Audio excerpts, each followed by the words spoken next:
Welcome to round 4 of the Penrite ProMX Championship presented by AMX Superstores. We are at a track rich in motocross history, Gilman, South Australia, located just under 20 kilometres north of Adelaide, the city of churches, and I bet there are a few prayers going on down in the pits because the Thor MX1 Championship is at the halfway mark and things are tightening up. Hi, I'm Kate Peck and with me is 11-time national motocross champ Lee Hogan. Lee, I can't believe how great it is to be here. The sun is shining, but as I mentioned, this place is steeped in history. It used to host the Mr. Motocross Championship with legends like Jeff Lees, Craig Dack, and you had some great memories here. Yeah, absolutely, Kate. I got so many fond memories, none more so than the one on the screen at the moment. I was just a young 16-year-old Grommy. Came out here, Danny Riley Memorial, such an awesome event. 20 laps around this place. I was lucky enough to get the win, so it was all smiles. Now, let's talk about the MX1 Championship because the man to beat is not leading the championship and he's also not one of the local lads here. It's HRC's Dean Ferris and he has found some dangerous form.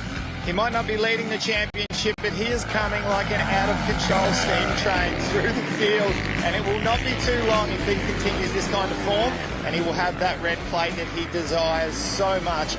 He looks good all weekend. He's had that look on his face where he means business, and it looks very much like he did at Wodonga at the last round, I tell you. Well, let's talk about championship points and that red plate because leading by just 1 point is Husqvarna's Todd Waters. Well, I think what the last round showed us is how much the points chase can change around so easily. Todd has that red plate, but by 1 point over Tanti, as you said, so it's a very fragile hold on that plate, so watch this space. And as discussed, Ferris is in P3 and local lad Brett Metcalf is in P4. It's halfway mark in the championship. These points are very important, but all of the classes are stacked. It's very exciting stuff. MX3, MX2, MX1, there's some great little battles going. Well, we are already underway. What a day we have been delivered here at Gilman. As we see on track at the moment is the Maxxis MX3 class for their first hit out today. And straight off it is a KTM that leads the way. Is that Connor Towell straight into the lead, picking up after that such a great start in the last one, and then it looks like Minia, Caden Minia, second place, the Western Australian. But what a start from Connor Towell, and we've seen some exceptional starts from him throughout this whole series so far. And another likely name in there, Campbell Williams, our championship points leader. He's in third place. Great positioning on the track for these three at the moment. Jet Alsop, the young junior, back in fourth place. Unfortunately, need to bring to everyone's attention Ryan Alexanderson we will not be seeing today. He's injured and he had a little bit of an interesting incident, Danny, which you found out or caught up on a bit of information yesterday. Yeah, I think from what we hear, just a training incident, but it involves some wildlife. So that's the last thing you really want to be seeing when you're on a motocross bike. Anyone that's encountered it, it's quite a scary moment. So we wish the best for him as he heals up and we'll be back on track. As you see a good battle right here between Mather and is Dennis, I believe. No, Alsop in there in fourth place. So Jack Mayer, he was in scintillating form in qualifying, let me tell you. Yeah, as we see, Jet Alsop there. This is the battle at the head of the pack with Connor Towell continuing to lead. He's about to log lap number 1 into the books here, heading down towards the tight left-hander in front of the crowd, and it's extremely soft here. So let's have a look here. The Maxxis Whole Shot Award, of course, going to Connor Towell. Great way to start the day. He's had a bit of a rough year so far. He's been dealing with a few of his own little issues, but chipping away at it every single round. And right now, all we've been seeing is improvements every time he's been on track. So right now, leads this one, starting to stretch away as well. So I had a bit of a chat with Connor yesterday and the family, and I'll just speak through exactly what they've been doing leading up into this amount of preparation, the training they've been doing. And I tell you, they've been doing a lot of sand riding, and right now from the track that we're seeing delivered here in front of us, that is exactly what he needed to be training on. It is absolutely superb on track at the moment with the amount of work that the MRA club has done here. So starting to get a little bit of a gap now between first and second. Yes, you picked up a little bit of a crash there. That's Ty Keane on the Ride Red Support Honda program gone down. That's not what you want to be doing in these early stages of the race.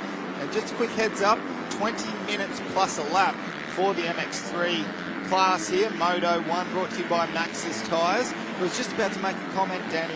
The gap between first, second and third, it started to settle down just a little bit now. A Honda replay here of the crash. A little bit too wide in the corner on the Michelin turn. Yeah, see, we walked around the track looking at all the lines in practice. Lee, both you and I were out in different parts of the track, and that was quite a common thing that I saw out there. A lot of guys pushing it just a little bit too hard into these corners, and already the dirt is formed up nicely, but it's still not holding 100%, so they push into it just a little bit too hard. It blows out that corner, or the rider in front of might have blown out the corner, and all of a sudden you're going straight off the track. Exactly what we saw there. As we see another rider who shone so brightly at the last round, Byron Dennis, really working hard. Yeah, fantastic. It's such a... we've said it time and time again throughout the series so far, but this new MX3 category is such a great chance for these juniors to shine. For those of you new to watching the sport, if you see any of the riders out there with yellow numbers on their background, they're junior riders, so they're either 14 or 15-year-olds about to turn 16 and go senior. The riders with the white backgrounds, they're the senior riders. So such a great opportunity as we've seen a rider go down. Yellow numbers, it's one of the juniors. Be dusting himself off and hoping to get back into it. But trying to consolidate his lead at the moment. Connor Towell out at the head of the pack, and he's stretched out nearly 4-second gap over second place Caden Minier. So fine form at the moment. Do not want to put the commentator's moz onto Towell. However, we've seen in previous rounds, he is prone to the odd occasional, not major crash, but silly little crash will throw him back through the field. Could this be his first race win of the season so far? If the opening laps are showing us anything, then he is certainly on track to get his first win of the season. Right now, looking very comfortable and strong on this bike. He blasts around the outside there, up and over to the back part of the track. Now, this part of the track, Lee, you got a chance to walk it. It looked a little bit harder yesterday, a little bit more of a different dirt, but right there, look at those berms that are pushed up. It still looks like it has that sand content in it. Yeah, it does, and someone that will be all smiles with the sand content is Caden Minier, hailing from Western Australia. The sand groper knows his way around a sand track, that's for sure. And when we first got here, Danny, and we tried to have a little bit of a look at this part of the track and how much sand had been brought in, we were just blown away with the preparation that the club people, the MRA club, have put in to getting a place to look like this. And you can see the line starting to form at the moment. A little bit of a twitch of the front end there for Caden Minier, and he has stretched out such a huge gap over Campbell Williams, who's fighting a little bit of an injury at the moment. He's under a bit of an injury cloud. Managed to rip a couple of ligaments off the outside part of his foot, of his ankle. So you can imagine with a fair bit of strapping on that foot at the moment, he'd be in a fair bit of pain, I dare say. 13 minutes left in this race, so we are getting close to that half race distance for this MX3 class. There is Alsop on the 42, just came in the screen. Also, Fitzpatrick was right in there behind him as well, so that's a good ride by Fitzpatrick in this one. Brock Flynn, who we are usually seeing up there as well. He is back there in 7th place at the moment, just in the bottom of the screen right there. Oh, smoke again. Yes. So I saw this a bit in practice, and it was Dennis in practice that had a very smoky bike. Whether that's him? It is him again. So that's behind Brock Flynn, and we're back here. So Jack Mather has made the pass on Campbell Williams, so that will catch up. There we go. Caught up on screen, 4th place back to Campbell Williams, and he will continue to find himself under siege because right behind him is Jed Alsop and then Ryan Fitzpatrick back there in 6th place. So there's a couple of riders down just in the turn. I'd say probably pushed through the corner by the looks of it with that front wheel. And that other rider had nowhere else to go. Just before we went to that shot, I did see quite a few times just then Williams reaching for that clutch, trying to adjust it up quite a bit over like 3 straight. So maybe something's going on there. Well, as we both know, when you're a little bit hard on the clutch, if you're trying to find your form, you're pulling a taller gear because you're trying to get the bike to handle a bit better out there, you can abuse the clutch a little bit. You abuse the clutch on these clutches that are cable and not hydraulic. You do have to adjust and get rid of a little bit of that free play. So I'm wondering if he's just trying to find his comfort out there at the moment. Very important at a track like this that you do get into that rhythm nice and early, and that was That was pretty to watch. It almost looked like it was going to come a little unstuck. But Mather just there, losing the front wheel going into that corner, but no concern here. He looked still very comfortable, as we see Williams also still looking very smooth as well. And that was a great shot there, Danny. It's the right foot where we're seeing a little bit of damage to the ligaments to Campbell Williams. So you watched him through that right one. He kept his foot up on the pegs all the way to that middle part of the corner. And when he put it out, he was very mindful to not let it dab on the ground. And we spoke about it yesterday. It's not a matter of if, it's when.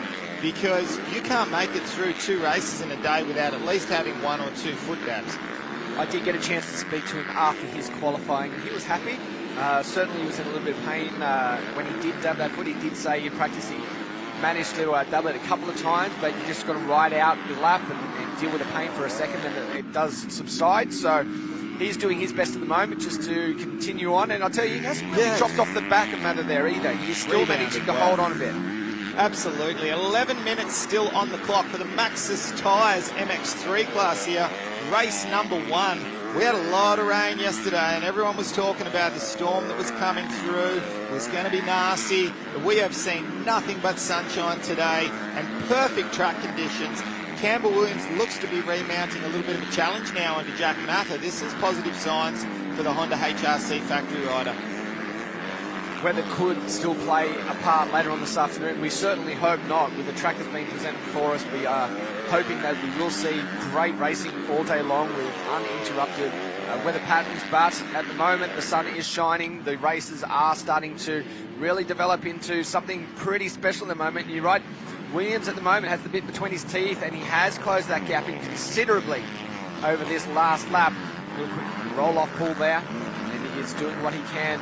As we see on the left there, the intervals have stretched out even more, 4 seconds for our leader over Minia, and then another 13 back to Mather. So those guys up front are blistering at the moment. Actually, a 2:05, the last lap around, was the fastest lap of the race for our race leader, Connor Towell. So really fast times at the moment. Great form at the moment, and when I think of Connor Towell, I think of someone that can ride exceptionally fast on those hard-packed clay tracks, and obviously his home state of New South Wales. He really seems to find form on your Maitlands, your Nowras, and even over at Canberra. I've seen some really fast lap times from him down when he contests the Victorian Junior Motocross Championships back in the day, and a lot of our hard-packed tracks tend to not think of him as a specialist in the soft stuff, whereas for him to be able to hold this kind of pace up against Caden Minia, who is by far the biggest sand specialist in this particular field at the moment, it's a great job. And once again on screen at the moment, Campbell Williams,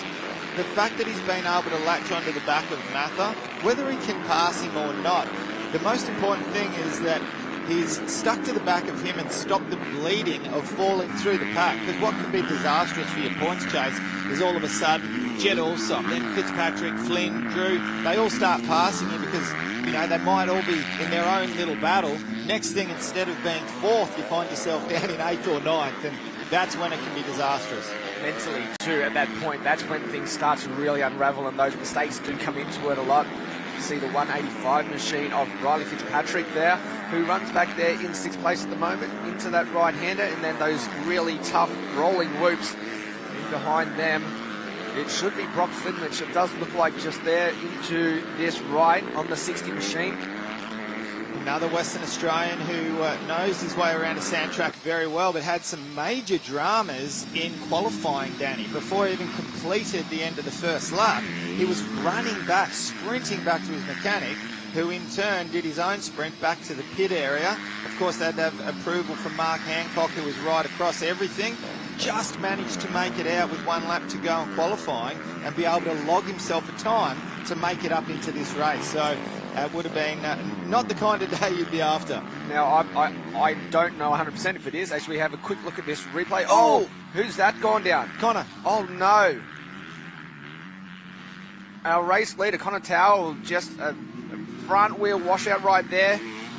Just tipped in a little bit too hard, so he has dropped out of the lead trying to get that bike up and running. Really struggling to get that bike going too. So the front end of his bike's all twisted up. So he's just come across the finish line, and our timing's still saying 2nd place. Right. So unfortunate for him, he was looking exceptionally fast, 7 minutes left to go in this one. So a second, though, in this one will still be a great result.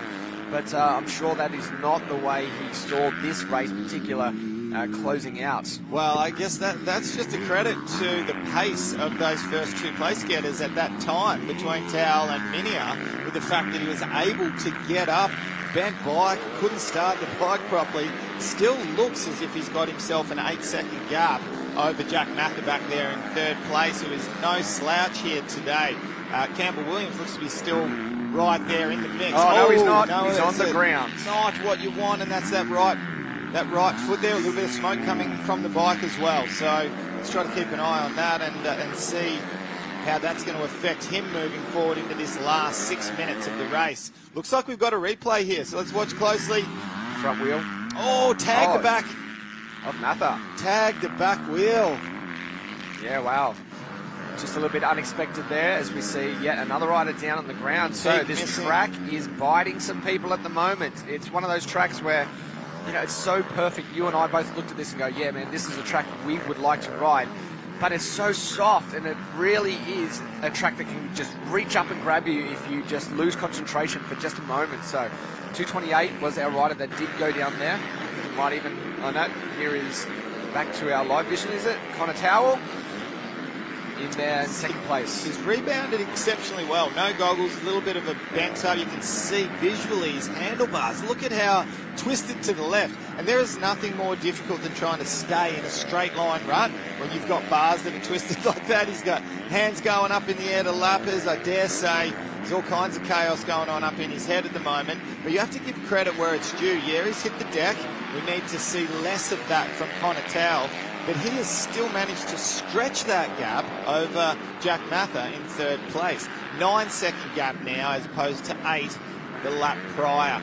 Jet Alsop back there in fourth. Campbell Williams looks to have still held on to a top 5 spot at the moment.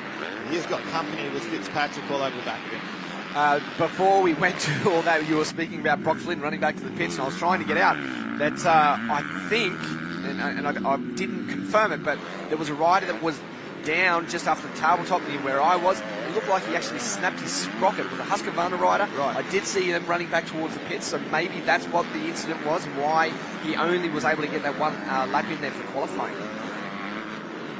Yeah, well, either way, it was fantastic to see that he made it out there and to be able to race.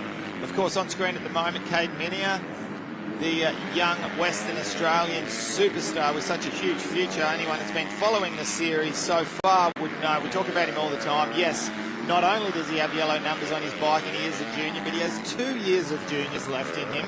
And this is why this MX3 class is so fantastic. It gives these young juniors the chance to expose themselves and their talents to all of these big teams, to the CDR Yamahas, the factory Hondas, to Craig Dack, Yuriv Konski, Empire Kawasaki, whoever it may be. They're all here watching intently with this particular class to see who they may want to put their radar on for a young up-and-coming rider. 3 minutes, 41 seconds as he works his way through some of the lapped riders. He has gone quite a long way into this field, lapping down quite a few of the riders. Moves into this big left-hander. You can see how he lets the bike move around him, doesn't he? It's a typical sand rider trait. You've got to be loose but tight on the bike at the same time. It's completely contradictory, I know that, but a sand rider, a good sand rider, knows that the bike needs to move around it and not get concerned and just let it do its thing and then pick it up where he needs to as well. Yes, very true. A lot of the times as well as if you watch the Western Australians over on their home turf, when they don't get to come east quite so often, you can quite often see they hang off the back of the bike, you know, a bit of a Western Australian sand style. They don't put too much weight on that front wheel and just drive that back wheel through the sand. What we're seeing with Caden is a good balance between someone that knows so well how to ride the sand. He's also spent so much time on the hard pack, so he's a little bit more central on the bike because you don't necessarily need to fully swing off the back of the bike. You watch some of the best sand riders on the planet. Your Stefan Everts from back in the day. Your Ricky Carmichael, yeah, short, elbows down, almost touching his ribs, but you look at how central he was on the bike. You don't necessarily need to be swinging off the back of the bike. And it just looks like poetry in motion watching Caden move around. as you said, really agile with the upper body. If you're not moving side to side, well, guess what? Your bike moves side to side. Into the right-hand corner. Now, he has done a lot of work in between rounds as well. Lee spent some time down in Victoria. It's definitely a good training area for any of our riders to be down there. There's lots of good tracks, a lot of good riders, a lot of good coaching down there. And he has spent some time in between these, just picking up after that last round where we know he wasn't happy with his results after Wodonga. Yeah, I think Mackay was obviously a fantastic ride for him. Prior to Mackay, went back to the family in Western Australia, reassess, reboot, I guess, and come back. And man, he came back and fired on all cylinders at Mackay. But that's the kind of thing you expect from a kid that has 2 years left in juniors and he's racing against potentially some 17-year-old kids here. If you look up one of their biggest strengths, you probably wouldn't think consistency is going to be the biggest strength. Whereas for Caden, he finds himself right up there. You got to remember with our Ryan Alexanderson, who was second in the championship, out of the equation now, being injured this round. In effect, that puts Caden Minia in second place in the championship. Now, he's only roughly 20 points behind race leader Campbell Williams. Going to take a big chunk right here, just in this moto, out of that championship points lead. Up and over that tabletop, little doubles into this right-hand corner. Now, it's not so bad now, but you can see as we head up to this tabletop, the shadows that are cast over that. In practice, these riders had a lot of trouble seeing just because the sun was directly in their eyes, and that could play against them later this afternoon as well. In the opposite direction, there's plenty of areas where they will be looking straight into it, so they were complaining about that a little bit earlier. The other thing with the qualifying too, these kids and guys, or the younger riders, including the MX2, first out on track, so going to a brand new track, absolutely dead flat, and it's certainly developed up a lot since they were out there for their qualifying. Probably not as much as I thought. I thought it might have got a bit rougher by now, but yes, still heaps of riding to go on the track, and I do predict that it is going to throw some big bumps in there by the end of the day. Well, that's what I was thinking just in the initial laps of this Maxxis MX3 first race, that I was expecting the track to be a little bit rougher.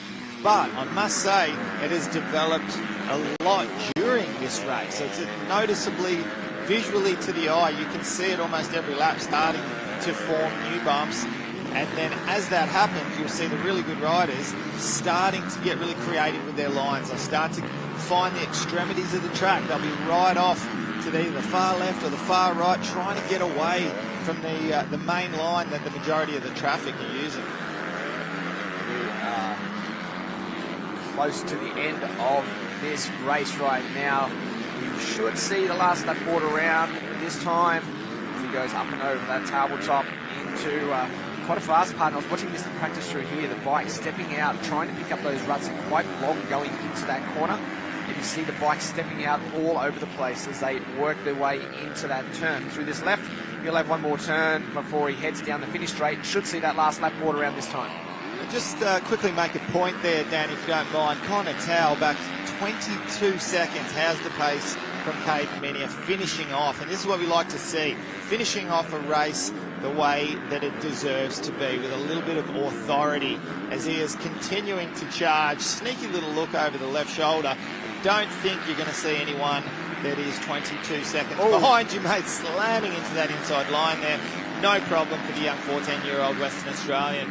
Like I said, Connor Towell back in second place, Jack Mather in the top three there, Jet Alsop in fourth place, and Campbell Williams holding on at the moment to that top five position there in fifth place. Brock Flynn in sixth. He's only 1.7 seconds behind Williams, though. And Fitzpatrick only half a second behind them. So Williams can't slouch over this last lap. He really needs to keep that momentum going and make sure he holds that position. As you mentioned, this is going to take a big chunk out of that championship lead, with Minia leading this one.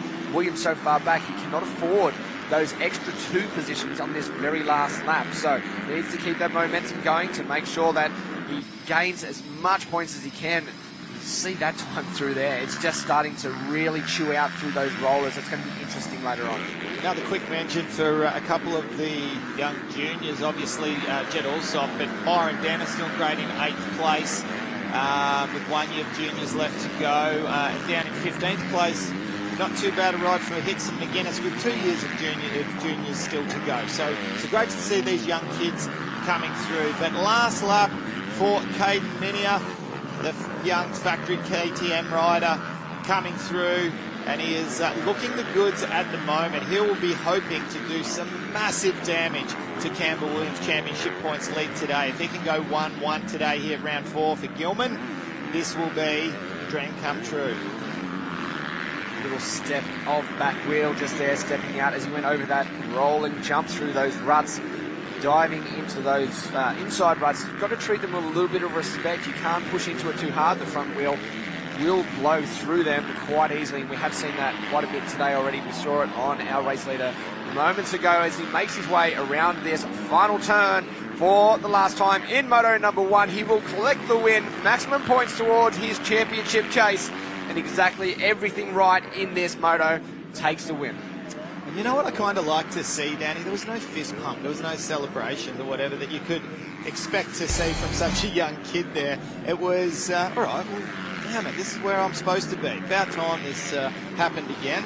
And so I don't think it's too much of a stretch of the imagination that we could see him up there once again later on in the day. Towell coming across the line just there, quite a long ways back. He obviously was never going to challenge for the lead after that little incident and then dropping so far back.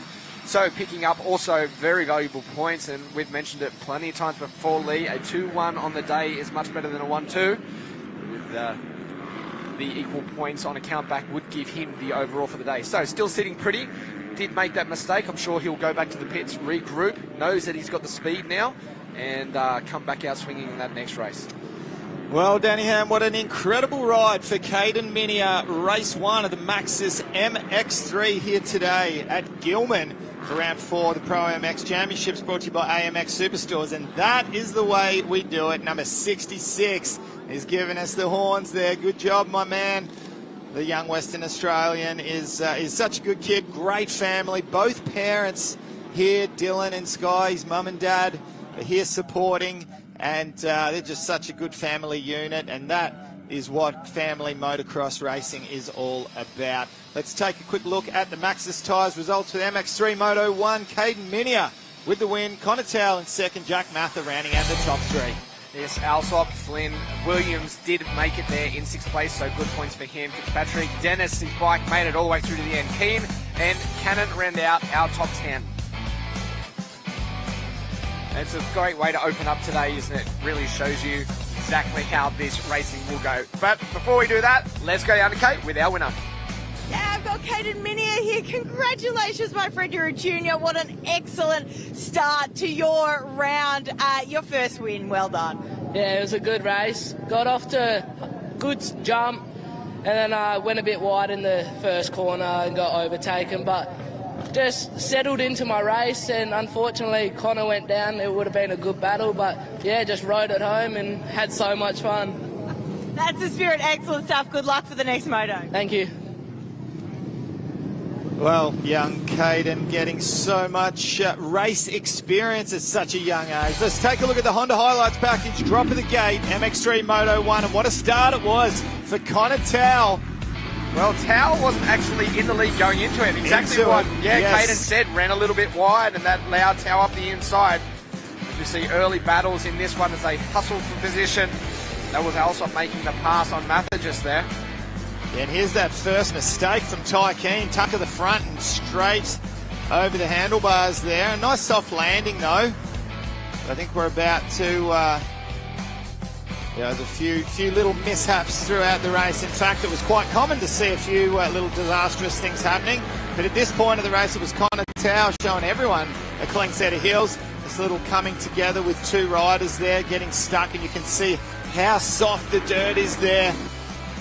There was Dennis also. We didn't see him go down during that little exchange, but this was the crash for the leader. That was a long way. Slow motion crash, wasn't it? One of those ones that you just see coming from a mile away. Oh, yeah, I know. He would have been going, no, the whole way. Unfortunately, another very slow motion crash just there. Unable to read that distance just a little bit too much. Oh, not the only one to go down that same spot as our race leader. So that's how that guy went down.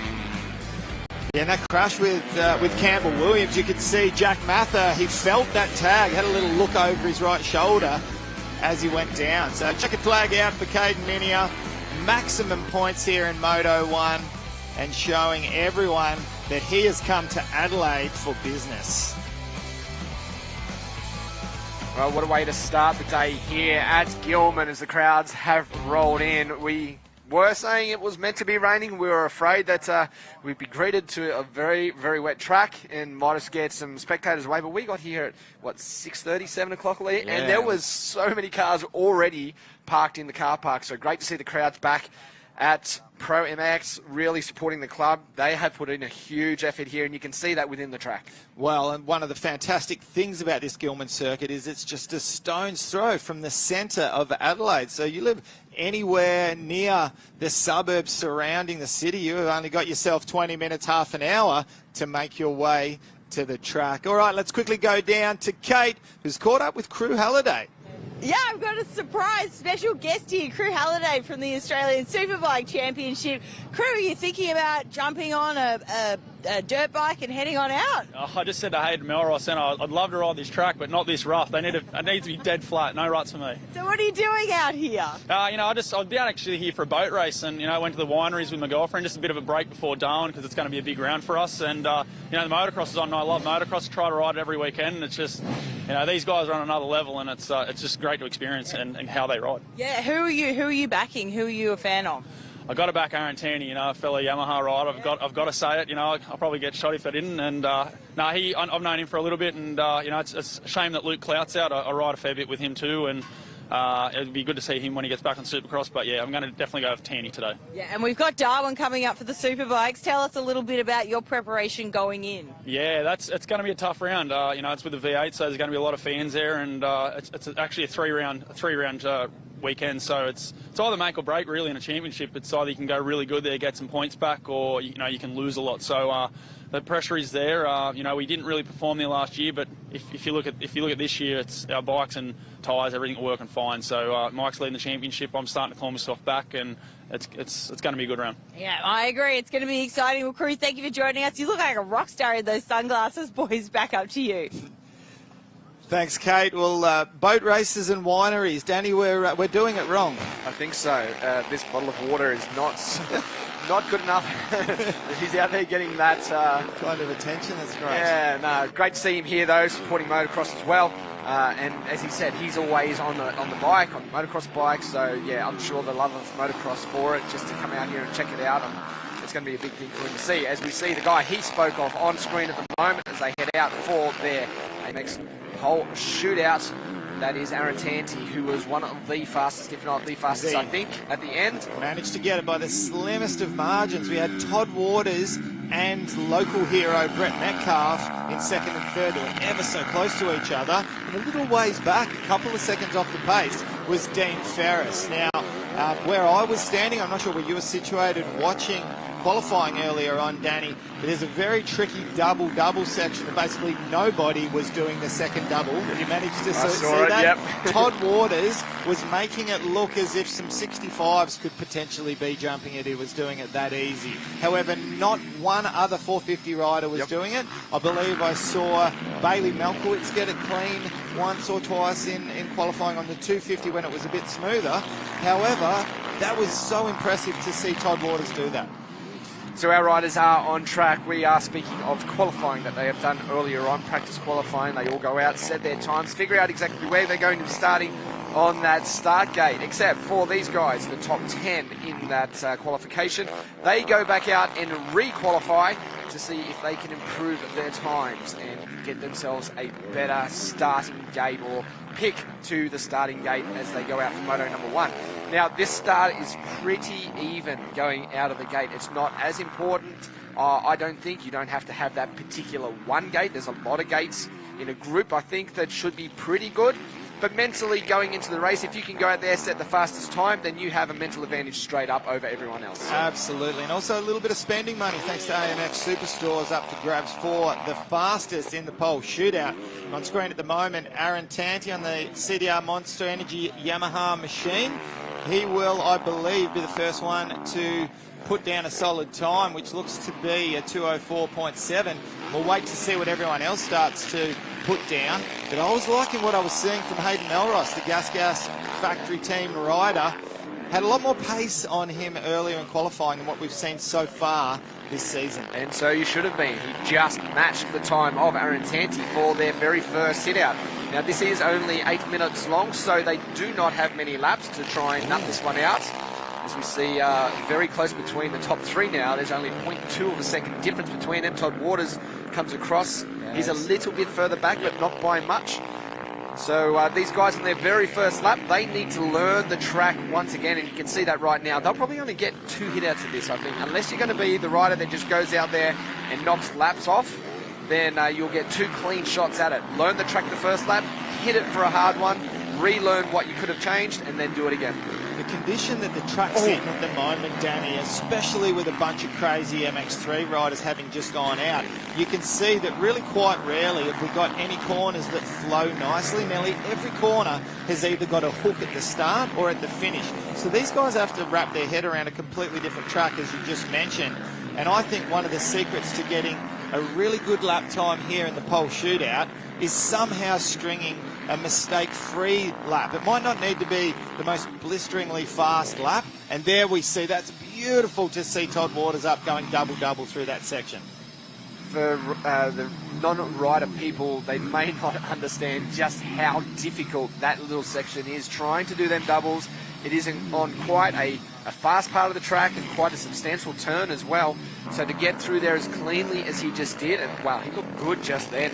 Really good. Really good. As we see, on a flyer. Yeah, he is certainly on a flyer right now. If he can get this mistake-free, we should see possibly a faster time for him as he goes over that higher part of the track, drops back down into this right-hander. Yeah, everything looks clean at the moment. This is the corner. We've got this straight line. Rutt's coming in here where it goes into a hook. However, he completely missed that line, made his own line up the inside, and once again hasn't really lost any time here. There we go. There's a little bit of time lost right there. Crawls his way through the Larocco's lead flags, and he'll make his way back on. Now, Danny, it's important to mention, and I'm sure it's kind of obvious, but there's 2 different types of mistakes you can make. There's mistakes you make that look not the best, as we just have a little bit of a... We'll watch the Honda replay here. Unsettled it from the very start, from that first bump, locked up going into it. Over the outside of there. I was just going to touch on, there's 2 different types of mistakes you can make. You can make one that looks ugly. You might be leg off the side of the bike, looking like you're doing a straight line knack or something, but it doesn't cost you any time. Then you might make a mistake that doesn't even really look that bad, but it costs you time. If you're doing your time qualifying, you're trying to drop down a lap of pole shootout, it goes without saying, you want to make your mistakes the ones that don't cost you any time. Okay, Dean Ferris on screen just comes across past the timing loop at the finish line right there. He was on a decent lap that last time, but Gibbs has gone fastest. Yeah, Kurt Gibbs, fastest 2:03.1 and quite substantially faster too. So this is basically almost the last chance for our riders to get a quick lap. Metcalf rolling around, so he sits there in second place. Metcalf with a 2:03.9. Yeah, great time for both of those guys. I think it's the first time in this that we've seen them up into the 2:03s, but Gibbs a very, very low 2:03 and Metcalf a very high 2:03. So what a fantastic lap strung together. Now, I go back to what I said. I honestly think if you're lucky enough to string a lap together mistake-free and miss all these hooks in the corners and all kinds of dramas. Right, let's see, watch Tanti as he comes through and we'll see, yes. Oh, my Lord. Wow, at 2:01.6. That was incredible. What a time from the CDR Monster Energy Yamaha rider. Wow, we saw just a few of his turns earlier on, the way he was blasting them, and he looked so clean doing it. Ferris there with a small mistake mid-turn, just the corner seemed to have disappeared from him. He's on a flyer at the moment. If he can get across the finish line right now, within the time, which he probably should, he'll have one more chance to knock down a quick time. Only 50 seconds left on the clock. So anyone that's just started this lap, this is the last chance for them. Danny, if we scan our memories back to the last round and how bad the time qualifying was for Dean Ferris, and he got a little bit of an interview on the start line before the first race and said, I don't care, this is time qualifying. His strengths have been his starts. You can almost put your money on the fact that he'll be somewhere near first place if not a guaranteed hole shot into that first turn. And if there's anyone that has the confidence and knows how to lead a race and control it from the front, now let's watch and see if he does move up. Well, he's moved up to 4th. However, he is still light years away from a 2:01. He's got a 2:04.125 for Dean Ferris back there in 4th place. And a 2:01 for Tanti is in a league of his own. But hometown hero Metcalf. Yeah, sorry, he's on a bit of a flyer as well. In his first sector, only .02, actually 0.2 quicker than our fastest time. So he is on an absolute flyer at the moment. Look at the adrenaline and the body English from him as he comes through that section. Beautiful. Now, like we said, it needs to remain mistake-free. You don't want a big one, but you don't even want a little one here. If you want to have the kind of luck that you need to compete against the 2:01.6, you need everything to come together. That last corner, his wheels sucked down a little bit into that sand. I don't think it would have cost him too much time. Yeah, he's dropped off just a little bit at the moment, so he's 0.3 of a second off that quick time. Another corner. There's 2 corners. You just can't afford to do that. You need the perfect lap. It's only 1/10 that he loses in them. Very quick into that. It's small. That was nice. Yeah, but just in that mid-turn again, just a little bit of a pause. It's a very important straight line right here into the same line that Todd Waters took. Let's hope he can do this right-hander better than we witnessed before with Todd. That's another exceptionally tough corner. Just lost ever so slightly a little bit of time there. So, look, I think it still should be a good time. However, I don't think it's going to compete against Tanti's. At the moment, it looks like it's going to be lined up for a 2nd place, though, as we see him head towards the finish line right now. Big jump. Can he get that 2nd place taken away right at the end? Yes. He does. What a... and almost a 2:02, so he certainly picked up the pace. Under a second, so 0.8 of a second. And he has shown he's well in the game. And he made 3 or 4 little mistakes. Yeah. Imagine if he made that a mistake-free lap. That would have been pole right there for him. So we've still got Todd Waters out there on the track. He's hoping. He's back in 5th place. He's about to cross the line. Will that change? Yes, up 1 and relegates Dean Ferris back to 5th place. So not too bad, a 2:03. And if you're in the 2:01, 2:02, 2:03, you're still right there in the mix. Dean Ferris is a 2:04. Look, I still think being Ferris, he has so many other feathers in his cap, shall we say, that that outright sprint speed, especially when we're not talking back-to-back shorter races here, we're talking a long full-length moto, 25 minutes plus elapsed. AMX Superstores results for the MX1 pole shootout. Aaron Tanti with our first place there from Brett Metcalf with a really solid lap. And Kirk Gibbs, who held on to that fastest time for quite a ways. One thing I wanted to talk about with Aaron Tanti is that he didn't appear to just do one quick burn a lap and then just back off. It was lap after lap after lap, and I think that really is a great way to go about these, so you can learn the track and figure out exactly those quick ones. You don't have that luxury of looking around quite as much, but if you can continue to do that, then that's the kind of pace that you do bring into the race, rather than just one quick sprint lap. So let's head down to Kate. Yes, I've got the pole shootout award winner, Aaron Tanti, right here. Congratulations, Aaron. That is an unbelievable way to start this round. Yeah, I went P1 in qualifying and, just topped it off with P1 in Super Pole. Feeling good. Track's awesome. Just looking to have an awesome day and keep in the fight of this championship. Well, we have an AMX Superstores check right here for you. Don't spend it all at once. You enjoy that, and good luck for the rest of the round. Thank you. Well, what a fantastic way to start the day for Aaron Tanti on the CDR Yamaha Monster Energy 450. Don't go anywhere, ladies and gentlemen. When we come back, we've got plenty more action.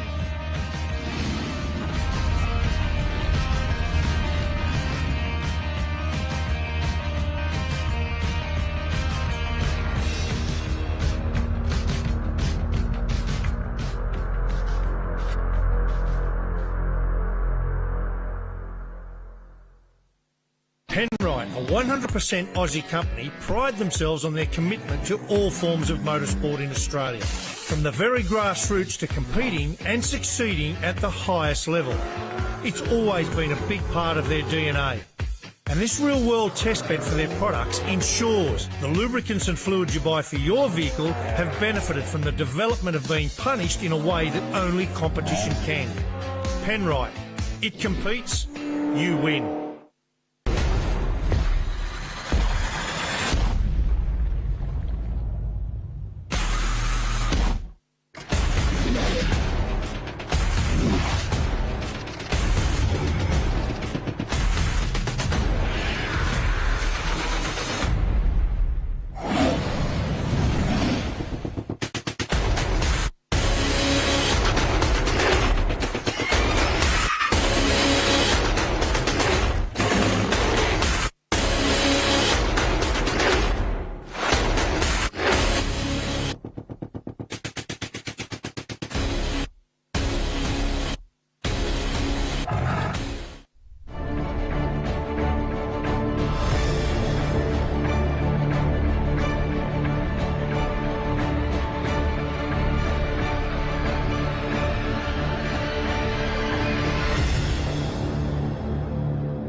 Welcome back to the Penrite Oils ProMX Championship, brought to you by AMX Superstores. Well, we're going to quickly go down to Kate, who caught up with Jesse Dobson a little bit earlier.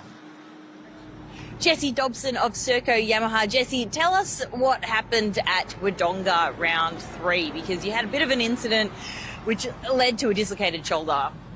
Yeah, I come in the turn after the finish line, and I got a little bit cross-rutted, and it threw me over the front of the bike, and I just put my arm out, and straight away I felt like my shoulder something wasn't right, and I had dislocated it before in the past, and I kind of knew straight away that, yeah, it was out, but lucky enough we got the race safe crew at all the races, and they fixed me up and we popped it back in. I got it strapped up, and I went out and tried to race Moto 2 and just score as many points as I could. But yeah, it was a tough day. You know, I had a few crashes, but I'm looking forward to cleaning those up this weekend and yeah, trying to have 2 good races. Yeah, how is your shoulder now? And we also know that people know that you can win these races, that you should be running top 3. Did we have any different prep going into this weekend?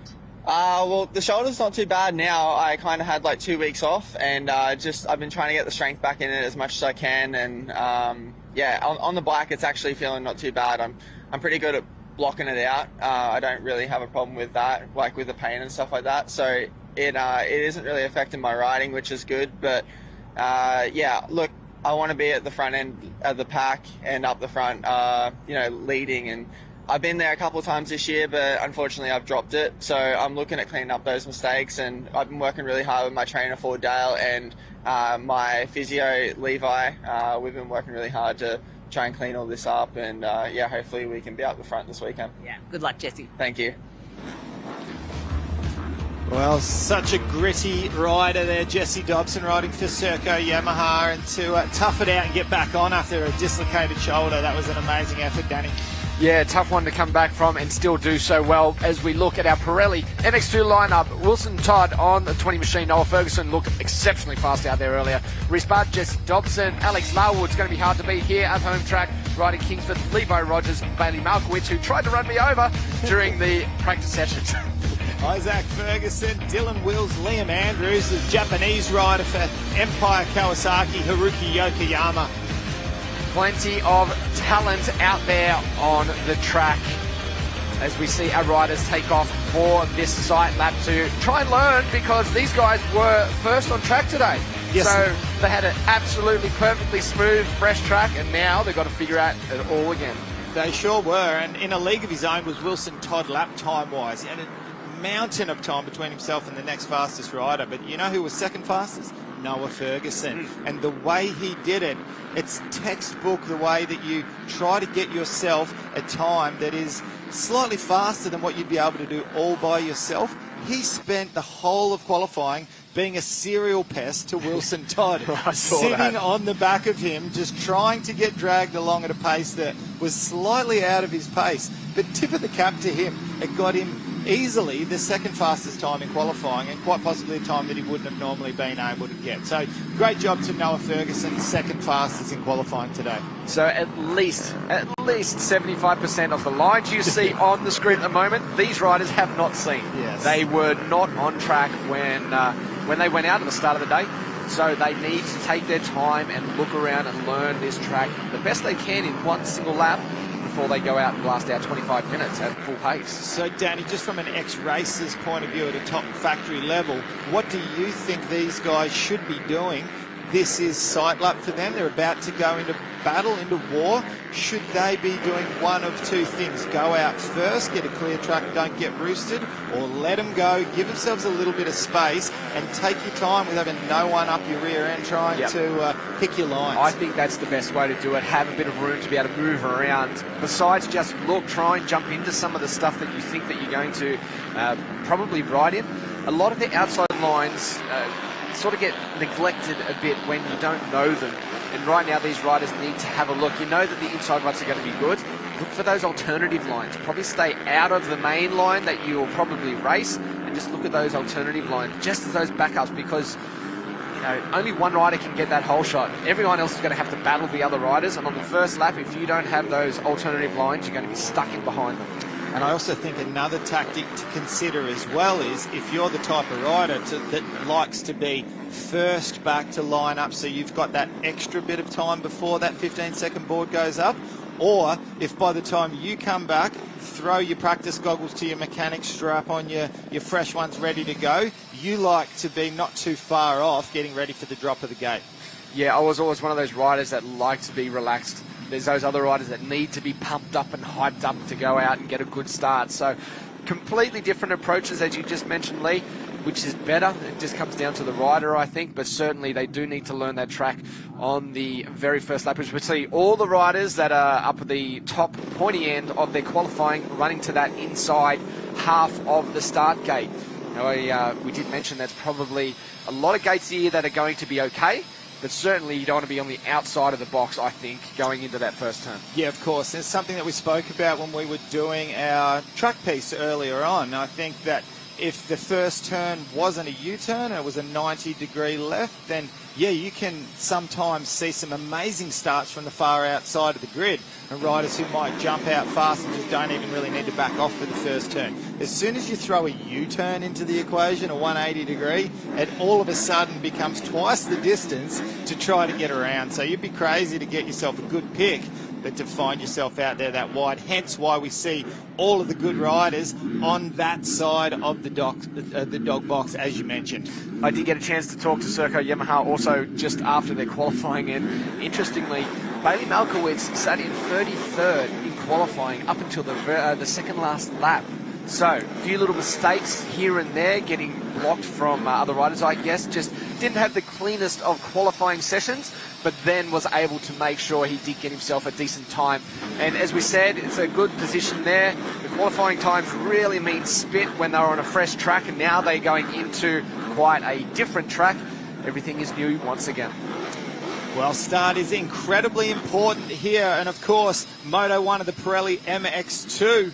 We've got some serious big hitters down there on the starting gate. None bigger than on the far inside, Honda HRC rider Wilson Todd. He has been unstoppable this year and almost won every single moto, and his starts have been fantastic as well. Is he going to keep that trend going here for race 1 at Gilman? Watch the drop of the gate.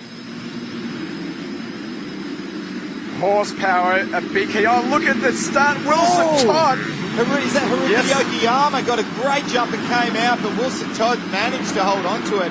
They certainly tagged bikes here, and Todd straight around the outside in turn 2.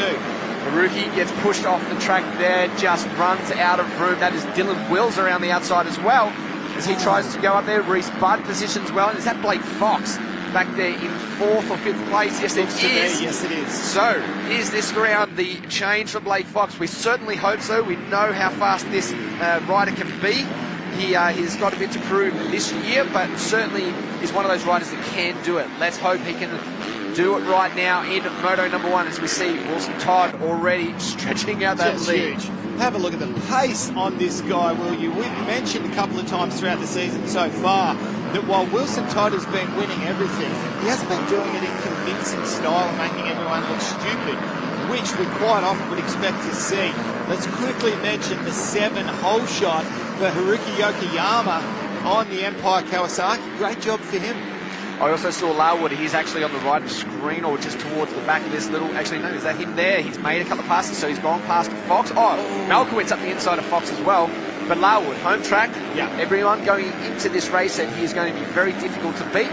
He is back there in 4th place. Beautiful line there around the outside. Just getting a little bit creative and taking some different lines here. But it really has been a case of, in this particular class, the two superpowers. It's been Honda against Yamaha, and there's just one Honda out there at the head of the pack all by himself, and then a pack of snarling Yamahas, whether they're right behind or a long way back. There's just a bunch of the blue machines there, and once again we see Reese Budd embroiled in a huge battle with his teammate Larwood in the home track hero here at the moment.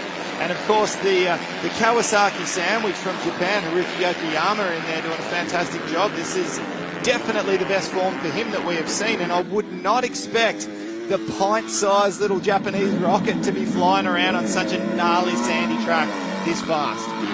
The lead already stretched out to 3.5 seconds. Wow. I know there's a yellow flag in the background now. I thought that might have been where Wilson Todd was, but he's clear through there. Oh no, it's Malkowitz though. Clutching his left side, he has done, and he is tough as nails. What has he done? Is it a left knee? Is waving for the race safe crew to come over. They will be on hand immediately. You cannot get better first aid service than what we've got here. Now let's watch and see what's happened.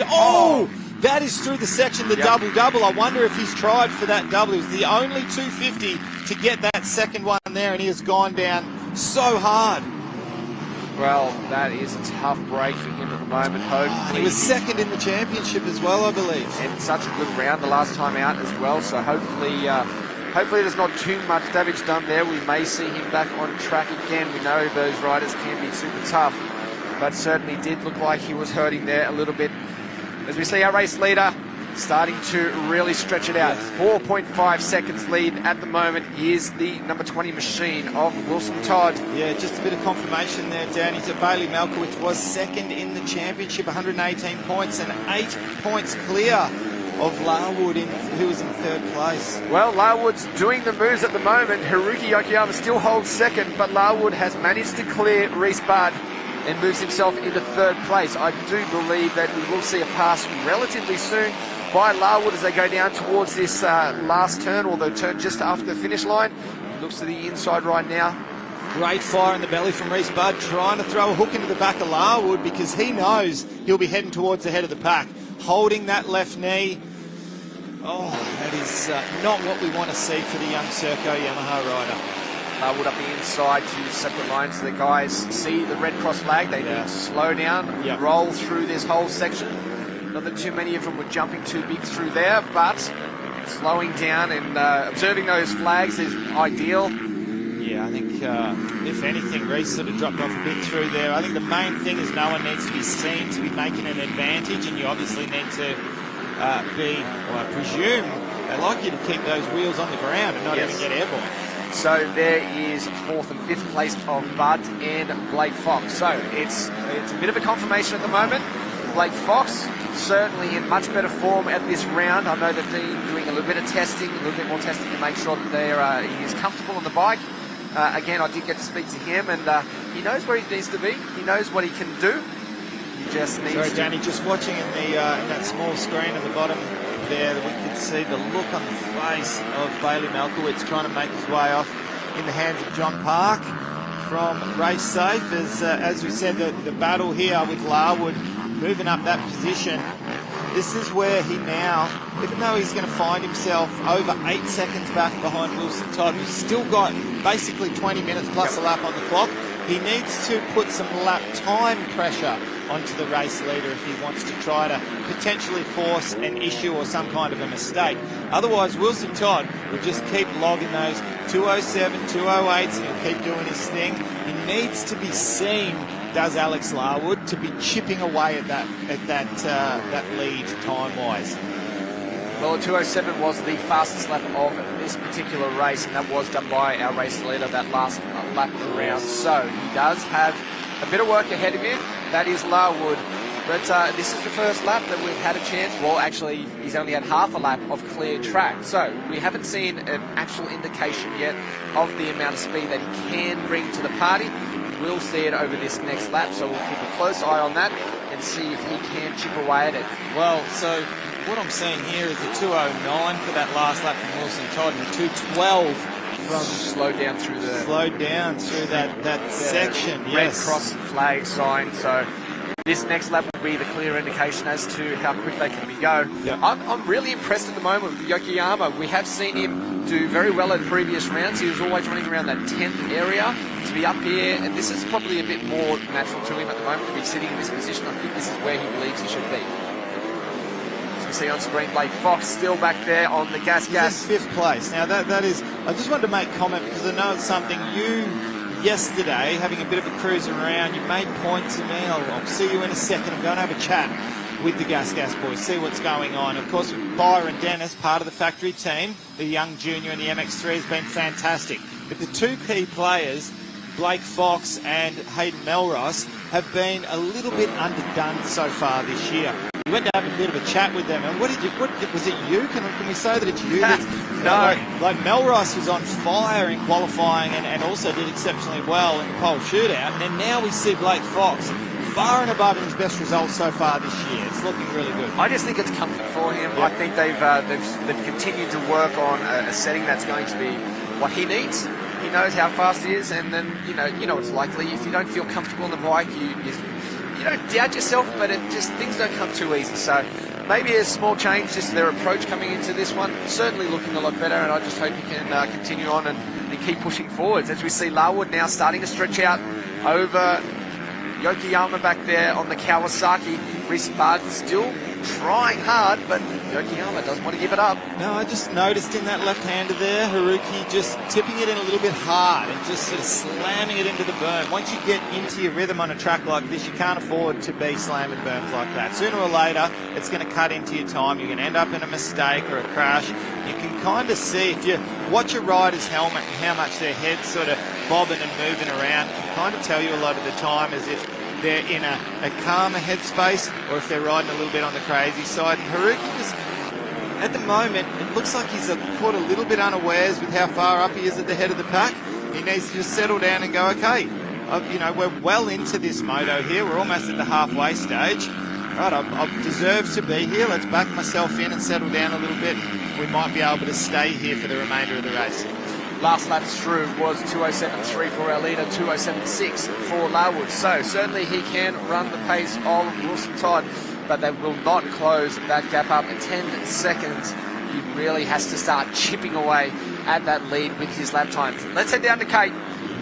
Yeah, I've got Liam, Blake Fox's mechanic. Liam, he's been training with Maddie and working really hard of recent, hasn't he? Yes, yeah, really hard. Maddie was a massive help to him this week, and he's showing it right now. And he had a really good start.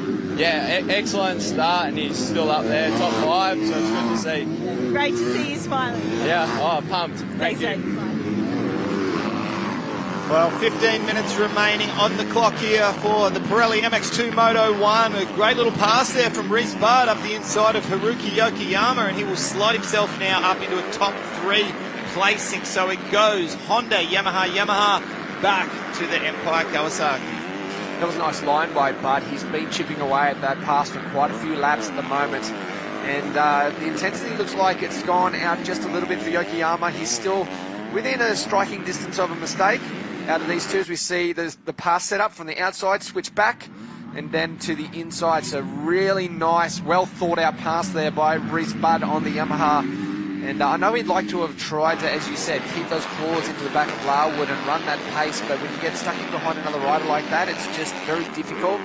He had to clear that one, and now we'll see if he can get up there. But Lee, take a look at the lap times on your timing monitor, up the very top there. Ooh, wow, Wilson Todd has just found that little bit of extra lap time pace in this mid-stage of the race. And that's quite often what you can do. That's a statement right there. That's like, okay, you're hanging with me at the moment. And that can quite often break the spirit of most riders. Very difficult to break the spirit of Alex Larwood. He's not that type of rider that you can easily break, and especially in a hometown turf. He might think to himself, all right, that hurt a little bit, but he's not going to drop his bundle, shall we say. Well, that was a 2:05.69. Wow. That is a super fast time for our race leader. And you're right, he answered the call. I don't know what's on his clipboard. Maybe he saw that the lead stopped stretching out over that last lap, and he thought time to wick it up a bit. But to find that kind of time, that's not just one part of the track. That's a lot of good lines he's found in that last lap. Well, he's such a fantastic rider. When you look over his history, he's the only rider in this particular class that's had so much dominant form over the years, won multiple championships, went to Europe, performed at the highest level, and has got top fives in MXGP in the MX2 class. So when you look at this class on paper, he should be doing this. It's kind of like what we've been waiting for him to do. This is quite possibly, if it finishes this way, we've still got 13 minutes to go, by the way, so we're not even halfway through. So he does need to keep this pace going. It needs to finish off without any mistakes or crashes. But if you continue in this form, I think this will be his most impressive single moto so far in the championship campaign. On screen at the moment is our 7th place rider in Jesse Dobson, the 14 machine, who is, as we said, battling that dislocation that he had out of that last round. There is Ryder Kingsford also back in behind them. Let's head back down the Cape.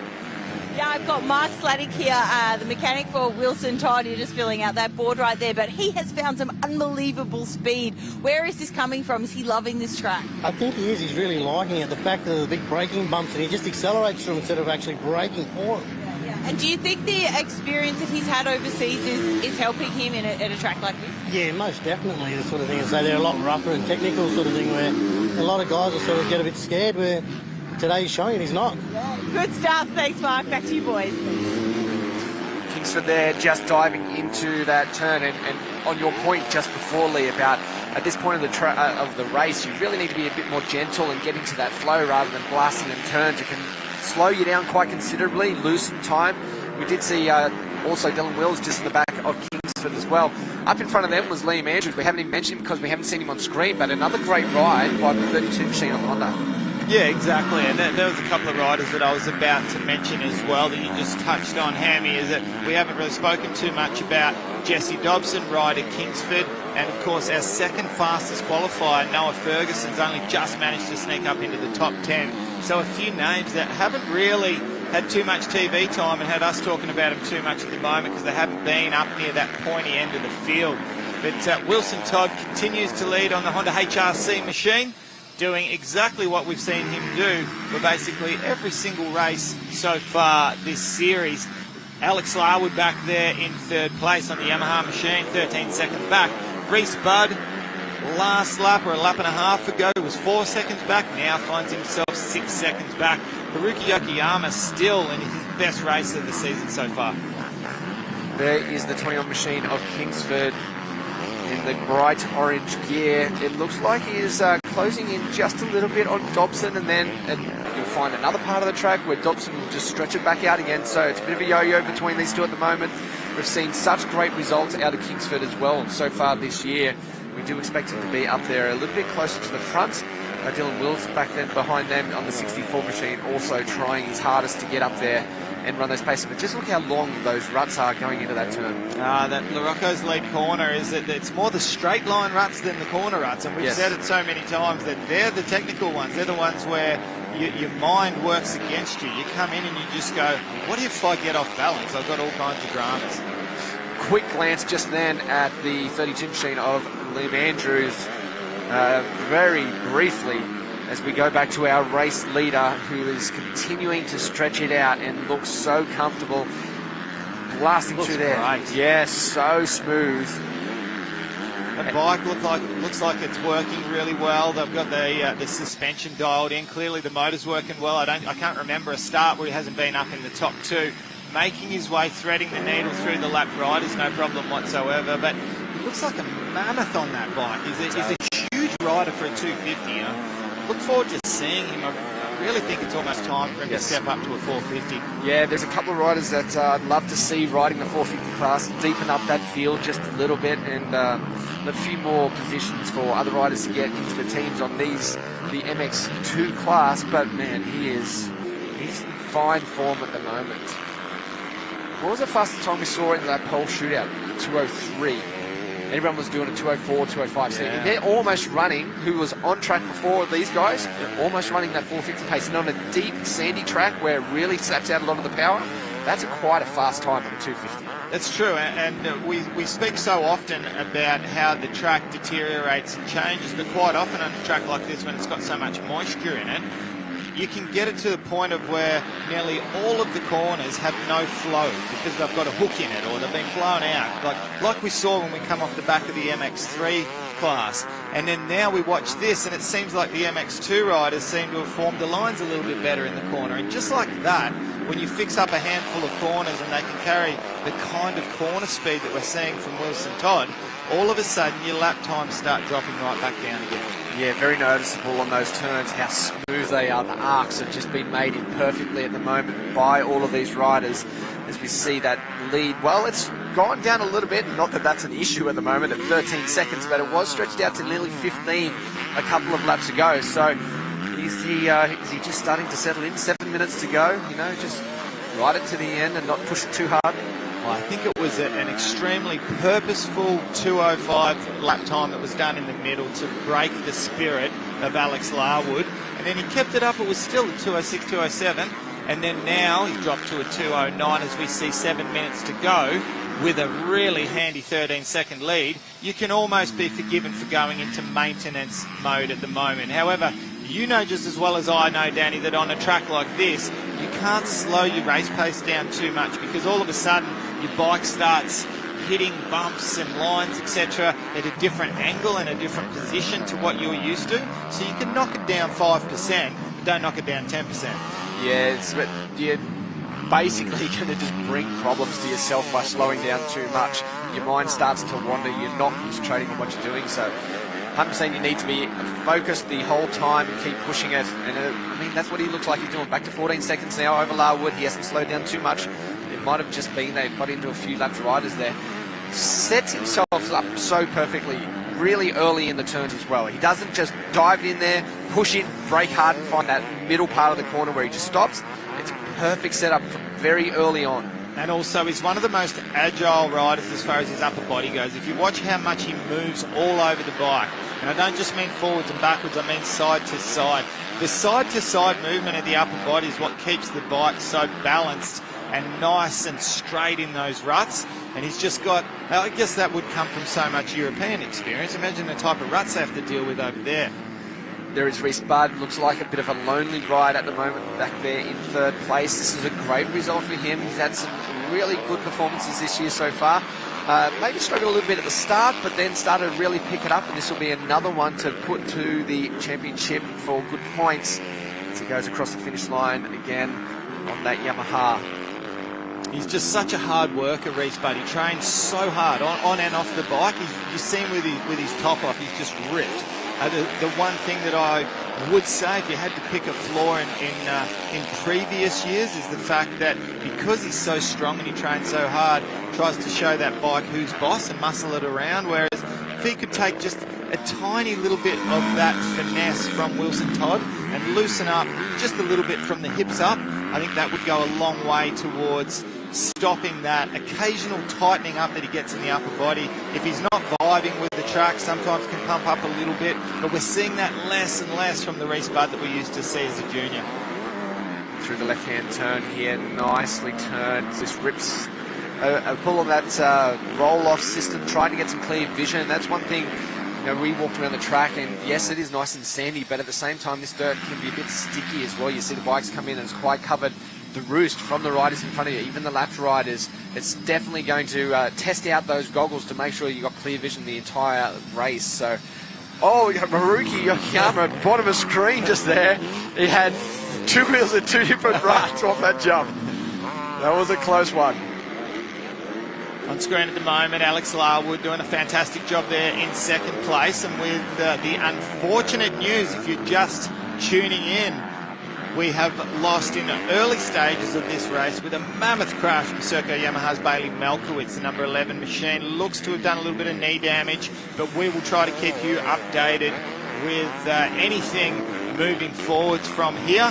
However, the man, as I said, at the moment, Alex Larwood on screen, will take himself into that second place in the championship. Beautiful little slow-mo there. Yeah, it was, that rut looked like it was blown out over the top, so very nice pickup right there to see that and not push too hard, although right there at the bottom of the screen, dove it into that corner once again, and that, yeah, really burying that bike.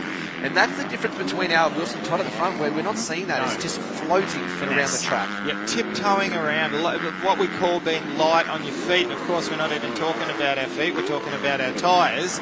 And the sandier the conditions are, it's not like you're shooting for a cover shot of a magazine, send and roost everywhere. You need to try to keep those tyres up on top. And if there is a little bit of a hook or a tighter part of the corner, keep your tyres a bit under it. Not only is it really easy to bury your tyres in, you can so easily push through and find yourself on the ground. Yeah, we've seen that again, a little bit of push in there, nicely through that exit to the turn as they work their way around, with only 3 minutes left on the clock. It looks like we may have had a little bit of a drama with Jesse Dobson, who's back in 10th place now, Danny. We haven't seen him on screen too much because it's not where we really expect to see him back that far. However, he was starting to make his way up towards that top 5, and then obviously has had some kind of drama and finds himself back in 10th place. But let's just take a quick moment to do a quick recap of the top 10. Wilson Todd, Alex Larwood, Reese Budd rounding out your top 3. Fantastic job from those guys. Haruki Yokoyama. Liam Andrews in 5th is just, what a ride for the privateer Honda rider. We haven't really spoken too much about him. Ryder Kingsford, Blake Fox, Dylan Wills, Noah Ferguson in 9th, Jesse Dobson in 10th. So yeah, a few names that we would expect to see up a little bit higher in that top 10. And just 2 minutes to go now for the Pirelli MX2 Moto 1 as Reese Budd makes his way into that left-handed turn and heads towards this straight line rut. He's found his way out towards that far left-hand side of the track through Larocco's lead corner. Business as usual for the Yamaha rider. Somewhere up in the top 3. There's no time to relax. Yeah. You got to make sure you're looking up there all the way around the track. Lost the side plate. As Reese Budd Edge found momentarily that anything can be thrown at you on the track. As we see our race leader past the mechanics area again. We think this should be about the second last lap. 1:20 to complete this one, and doing 2 minutes. Yeah, so this should be his second last lap. Again, so smooth through those corners. Lines just coming together. He's, as his mechanic mentioned before, when you get into that part of the track where the ruts and bumps coming into those corners where most riders are hard on the brakes, he's keeping it just above idle a little bit, so there keeps that suspension handling nicely.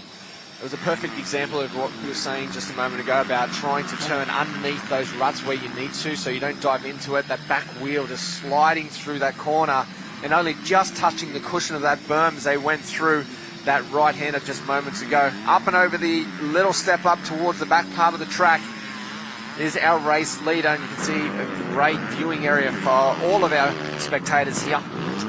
Around the left-handed Maxis turn there and blasting through, and once again a nice berm, but just kept it a little bit lower than probably most riders would. Partly to keep it in the nice part of the dirt, partly to save any risk of throwing that front wheel through the corner. You do not want to risk going down when there's only 14 seconds to go left on the clock before he will receive that last lap board. 14.2 seconds back to Yamaha mounted Alex Larwood, and another 15 seconds back to Larwood's teammate Reese Budd in 3rd place. down towards the finish line.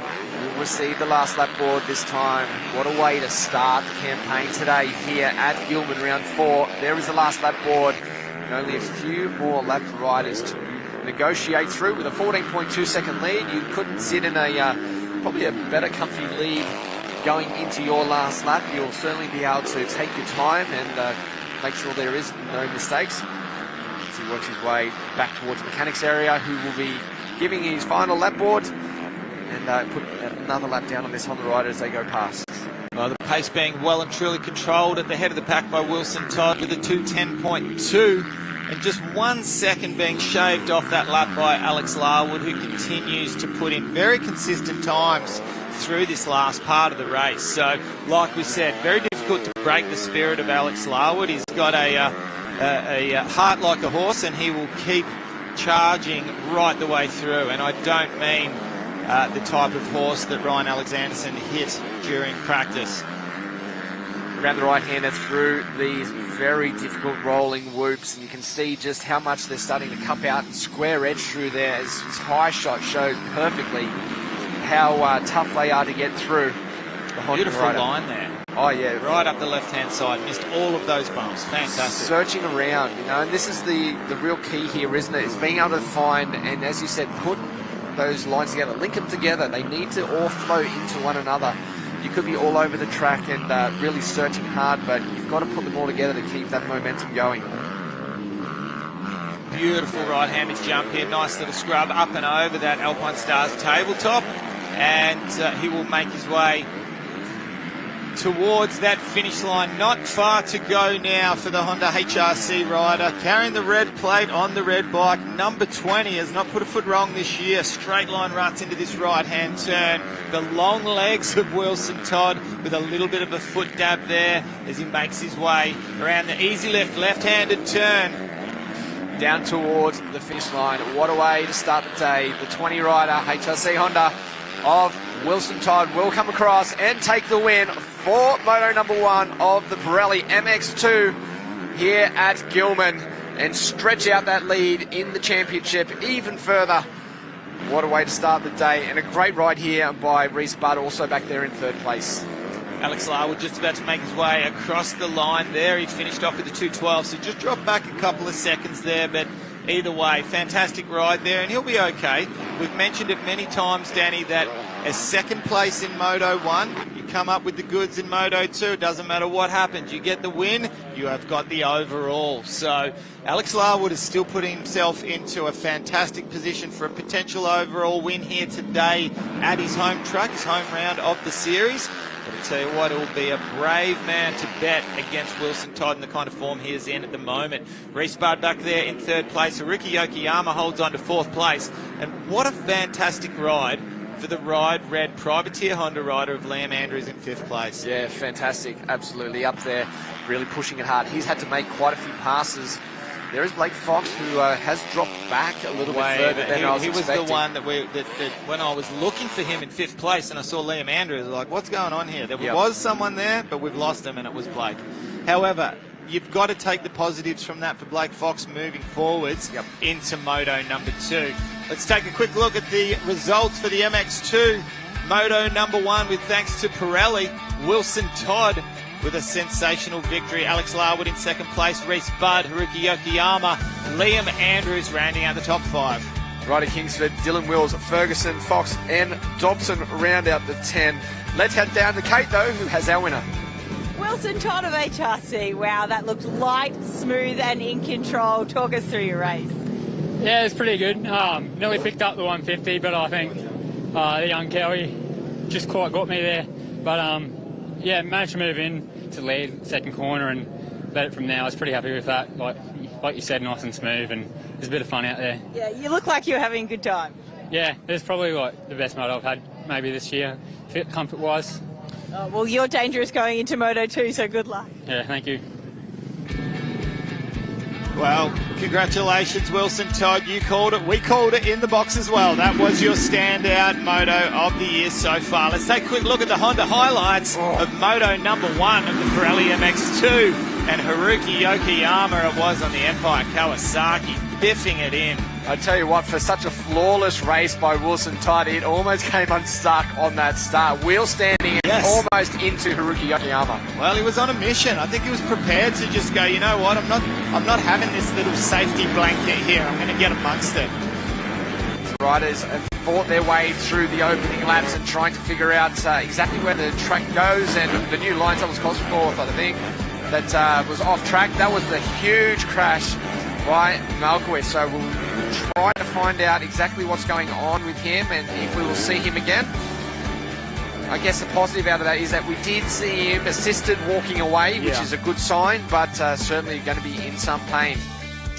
Haruki Yokoyama there, entwined in his battle there with Alex Larwood, and then come under siege here, and a beautiful pass by Reese Budd up the inside.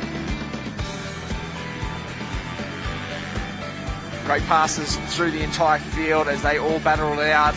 Oh, good close racing. And there is Larwood. This is where he jumped up over the top there as if that line disappeared. So very well to see that one before it brought him unstuck, but no one was even going to see where this guy went. The Honda rider of Wilson Todd. Definitely stamped his authority here in Moto 1 at Gilman, that's for sure. All right, let's take a quick look at the championship points for the Pirelli MX2. And of course, Wilson Todd, 168, ahead of Alex Larwood now in second place, 132. Bailey Malkowitz with a DNF still in third place with 118. Well, what a cracking race there for the MX2 boys. And of course, Wilson Todd with the win. Don't go anywhere. We will be right back with plenty more action.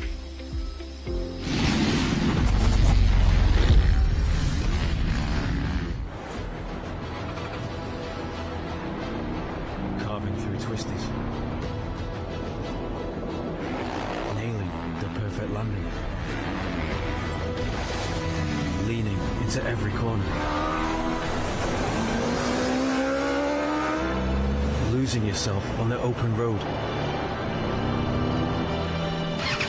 There's no feeling like it. The howl of the wind in your ears. Feeling every vibration. Every inch of the tarmac. Just right.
Penrite ProMX Championship presented by AMX Superstores, and we are on the start line for the MXW class. I've got Charlie Cannon here in pole position.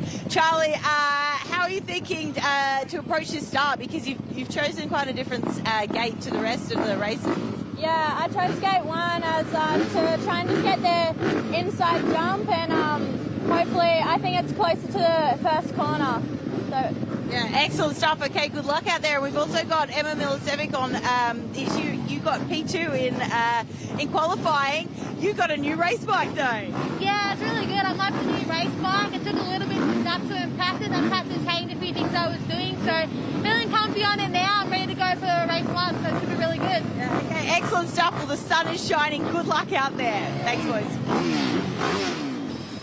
Well, fantastic little grab there, and I honestly think Charlie Cannon, great call there, starting with grid position number one, and of course Wilson Todd did likewise in the Pirelli MX2 class, and it worked pretty damn well for him. No, these riders haven't missed the drop of the gate. This is the side mark. We had a look at the gate yesterday, Lee, and that was super muddy. I'm surprised how much actual drive they're getting out of the gate right there at the moment. So they've obviously done some kind of work to it. Absolutely. What they did was a scrape right across first thing in the morning this morning. All right, well, while the MXW riders are having a quick little side lap, we're going to have a quick break and we'll be right back with the drop of the gate.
Penrite, a 100% Aussie company, pride themselves on their commitment to all forms of motorsport in Australia, from the very grassroots to competing and succeeding at the highest level. It's always been a big part of their DNA. And this real-world testbed for their products ensures the lubricants and fluids you buy for your vehicle have benefited from the development of being punished in a way that only competition can. Penrite, it competes, you win.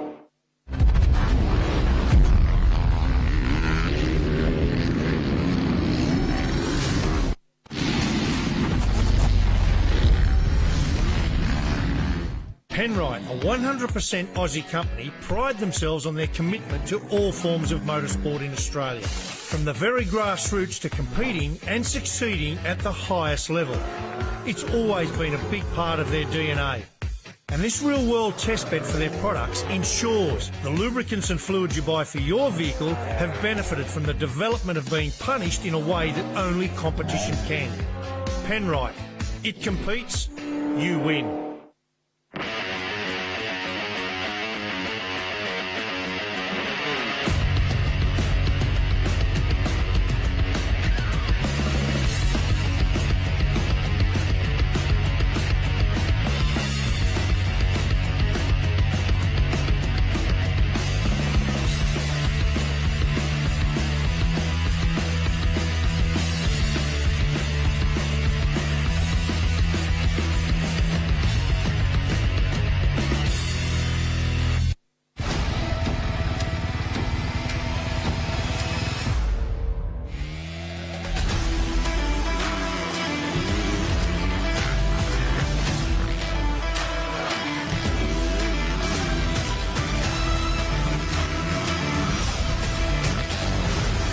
New CRF 250R. Lighter, faster, stronger. Ready to help you find your edge.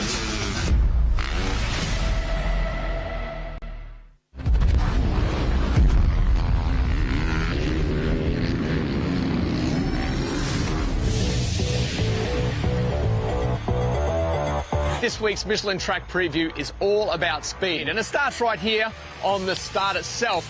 A long distance between the gate to the first turn with a soil that's absolutely beautiful, really deep, a lot of grip sandy sort of soil that's going to sap the power out of the bikes, especially the smaller 250s. So really important that you get a good jump.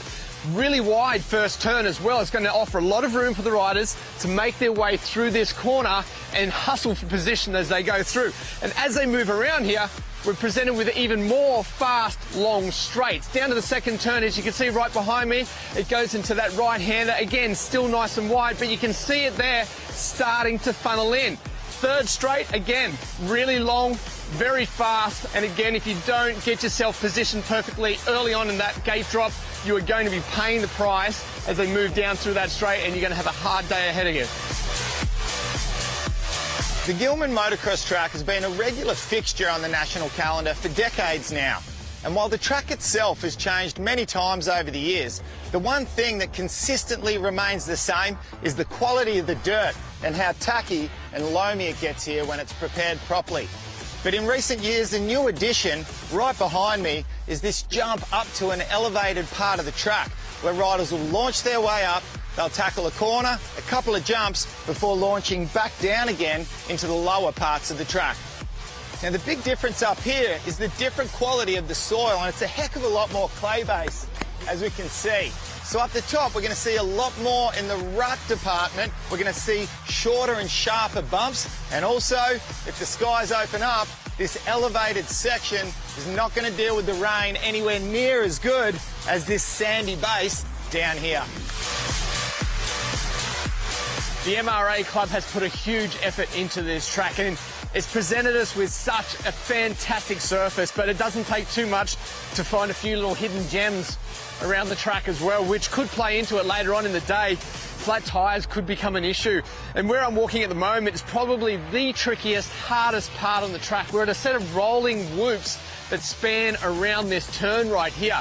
Now, to try and put a couple of riders through here is one thing. This is pretty early in off the start, so if you try and put 10 riders through here, things are not going to work out too well for you. It's going to develop this very tight inside line. To make a pass on the outside is going to be very, very hard. Add into that, we've got such big jumps as well. This track really is going to deliver everything on the day. Lots of roughness, sharp edge bumps, rolling whoops, big jumps, big berms. This track has everything this weekend. You're really going to have to be on your game. And that there is our Michelin track preview.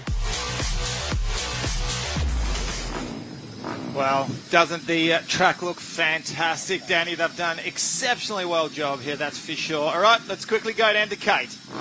I've got Maddie Healy. We're just about to take off. She looks pretty focused right now. She's been healing from Wonthaggi. I'm not sure if she's got time to chat. How have you been doing after Wonthaggi? Yeah, good. I've just been healing. I've fractured my sacrum, which has been a bit sore, but yeah, it's been good. So good luck out there. Thank you. Well, we're almost in the starters' hands there, and great to get a quick little grab from Maddie Healy there prior to the drop of the gate. But you can see the fire in their eyes, ready to go. When you're almost about to see that 15-second board, it is go time. Well, let's take a quick little look here at the easy lift lineup. The MXW Moto 1, Charlie Cannon was unstoppable and in a league of her own in time qualifying, Danny. They're very fast, and we saw that in round one. Emma Mosvik also back there in second. There's plenty of good, talented riders out on the track. Great to see the girls out here, and I know they're all pumped up about being back at ProMX here in Gilman. So we see Charlie Cannon right there up the inside on the Yamaha. Probably our favourite for this one, but hey, it's a track that really is demanding. So as the girls get ready to get underway in this one, who will jump out first? Gates go down and they launch out. The Yamaha on the inside is very quick, and it looks like she may get that first run into the turn button around the outside. Looks to be number 8 there, I believe, and that's Taylor Thompson. So somebody that definitely knows well and truly. Already we've seen a swap of the lead there with Charlie Cannon coming out, showing everyone a clean set of heels. That looks to be Taylor Thompson back there in second place. One of the Hondas, Emma Milicevic, is it, trying to go around the outside. She's back there in third. Maddie Healy trying to make a move there up into the top 3, back there in fourth. Into the rolling whoops. These girls have a 15-minute race ahead of them as they make their way. Again, these girls were out there relatively early in practice, so there's plenty of new stuff out there for them to see the first laps around. But it's a good little battle starting to develop already for that second place there between Thompson and Lisbeck as they head up to the back part of the track. outside line there. Looks like the Honda rider might have just made the pass going into here, and she certainly has. Yeah, she has. She's shown that she was second fastest in qualifying, was Emma Milicevic, and she's set off on a little bit of a mission there. Quick little mention there to our whole shot getter, Charlie Cannon, with thanks to Easy Lift. So she scored herself already 2 whole shots at round 1 at Wonthaggi, so she's added a third one to the list now. It would have been very close too, because Thompson did go in there pretty deep, so it was very close between them two as they make their way through this quite tricky part. And it's a good view just there. That right up the inside, that should be turning right, it went straight to the very outside. Way to the outside. Yeah, that's something we haven't been able to see until that particular view, so great to get that more aerial shot and look down on top of the track and see exactly these lines, the way they're developing. But it is the number 7 machine that will open up the account today for her first lap around here of the women's class. Moto number 1, Easy Lift, bringing it to us. Doesn't she look great on that bike? She looks fantastic, and this would be her game plan, and she certainly would have been planning. She doesn't even have a speckle of dirt on her gear at the moment, Danny, let alone that red number plate on the front of the bike carrying number 7. However, this is disastrous for her competitors that were at least hoping for maybe even a bad start, so she had to work her way through the field. Well, you have a look at the gap that she's pulled in 1 lap. Great ride by Emma back there in second place as well. As we see Thompson now starting to become under a bit of pressure from Maddie Healy just in behind them. So anyone that saw the first round down at Wonthaggi, these two riders both came together. No fault of their own, but they were unfortunately involved in an accident that was quite large too. So for them to be back out here having another crack at it today, great to see, and they're both battling it out once again. Now, if you throw in an injured Taylor McCutcheon, who's Honda mounted, sponsored by Honda also, who usually would be in here, but she's here walking around this weekend, unfortunately can't partake. If you throw her into the equation, then you've got our first place getter at the moment, and our third and fourth place getters, Taylor Thompson and Maddie Healy, as well as Taylor McCutcheon, who all come through relatively similar ages through juniors together. They're so used to racing against each other. The one odd one out here, who's quite a bit older, is Emma Milicevic in second place, who these are all new girls for her. She's been up here, she was around sort of battling the likes of Megan Rutledge and, Jess Moore, who has retired from racing, some of our elder statesmen of the women's class we expect to see up winning championships or battling for championships. That's where we've seen Emma Milicevic for quite a few years now, and now she's got all these young girls that have just come through, not only nipping at her heels, but when you've got Charlie Cannon, who's clearly a world-class women's rider. Yeah, great to see where that where her campaign goes in the coming years. She's certainly, as you said, a world-class rider. It would be great to see her get that opportunity to go and show her skills around the world. As you see Milicevic really fighting it there. That's a good shot just to show how loose it is going through that last turn, and into that last turn, and up over that jump there is the Honda riding. 84 machine, still looking good, but has dropped back a little bit now. 8 seconds back behind our race leader in Cannon. Thompson still holding down third place in front of Healy. And then we look back a bit further, that is Madison Brown, the 18. Just looking on the side there at the leaderboard, she sits there in 5th place at the moment. So Charlie Cannon at the head of the pack with a 2:14.3, and that's her best lap. And we have to look back to some 4 seconds further back to Emma Milicevic. I was just noticing there, Healy was right on the back wheels of Thompson, and she's dropped back quite a long way. So something's happened in that last lap. Not too sure what that was, but certainly has a lot of work ahead of her if she wants to catch back up to Thompson. Back 7 seconds now. The track really hasn't quite developed those kind of bumps that I would have expected to see at this stage of the day so far. I mean, don't get me wrong, it's starting to get some bumps, get some braking bumps, and it's certainly starting to form so many lines in the corners that we saw just there. There's parts of the track that are getting super rough.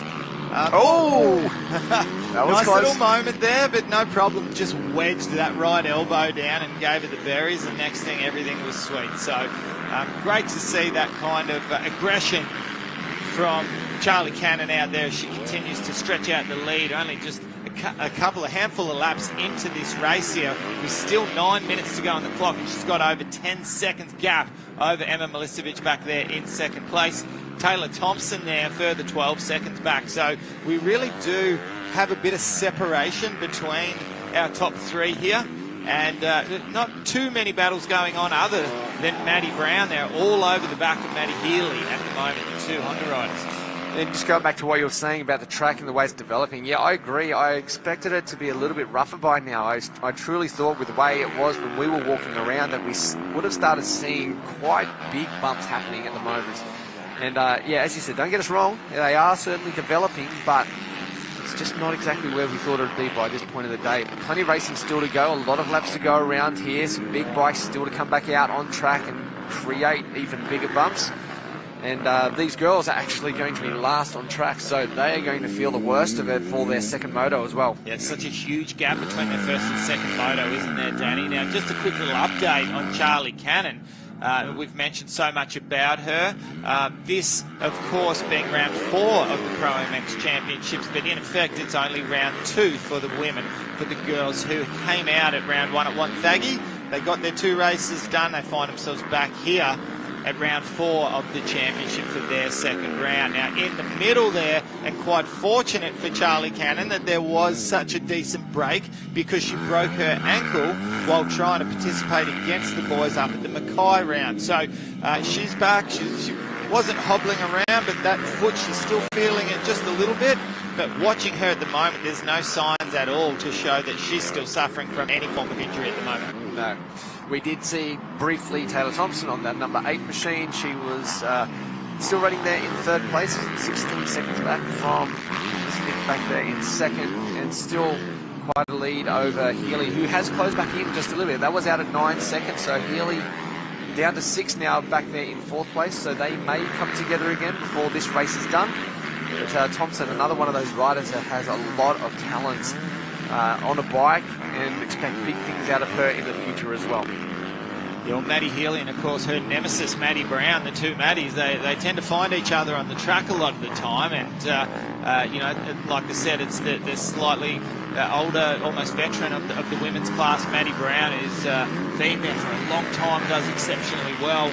You know, in previous races, and certainly last year was really the case where Maddie Brown would quite often come out on top near the end of those races, just coming on top with fitness and a little bit of extra experience, where recently we've just seen Maddie Healy just starting to up her game a little bit, getting a little bit stronger. I know she's training a lot harder, but she's coming on stronger at the end of the races. So let's watch those girls in third, fourth and fifth and see how it goes. Well, I was just looking at those gaps at the moment. So Milicevic was only a little bit behind our leader, so I think she's had an issue. There is Maddie fourth Brown, and fifth. yeah, and Maddie Healy there in fourth, Maddie Brown in fifth place. So they've closed up quite a bit. Yeah, these 4 riders have come together quite a lot. There was like 30 seconds separating before. Now there's only around about 8 seconds between those 4 riders altogether. So we may see something develop over these last few laps. 5 minutes still left to go in this one. That is Brown there on the 18 machine. She makes her way into that left-hander. It was as close as half a second off Maddie Healy just a moment ago. So these two certainly have plenty of pace, and it'll only take one mistake by either of them to sort out their positions on track, but still plenty of laps to go.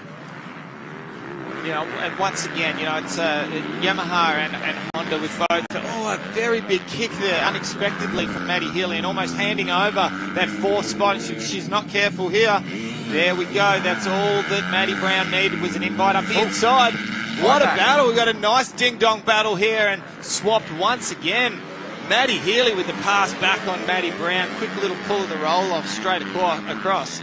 I bet you Brown thought, yep, finally got it done. Honest. Yeah, I've got that one made, and then, yeah, Maddie Healy did not want to give that one back up.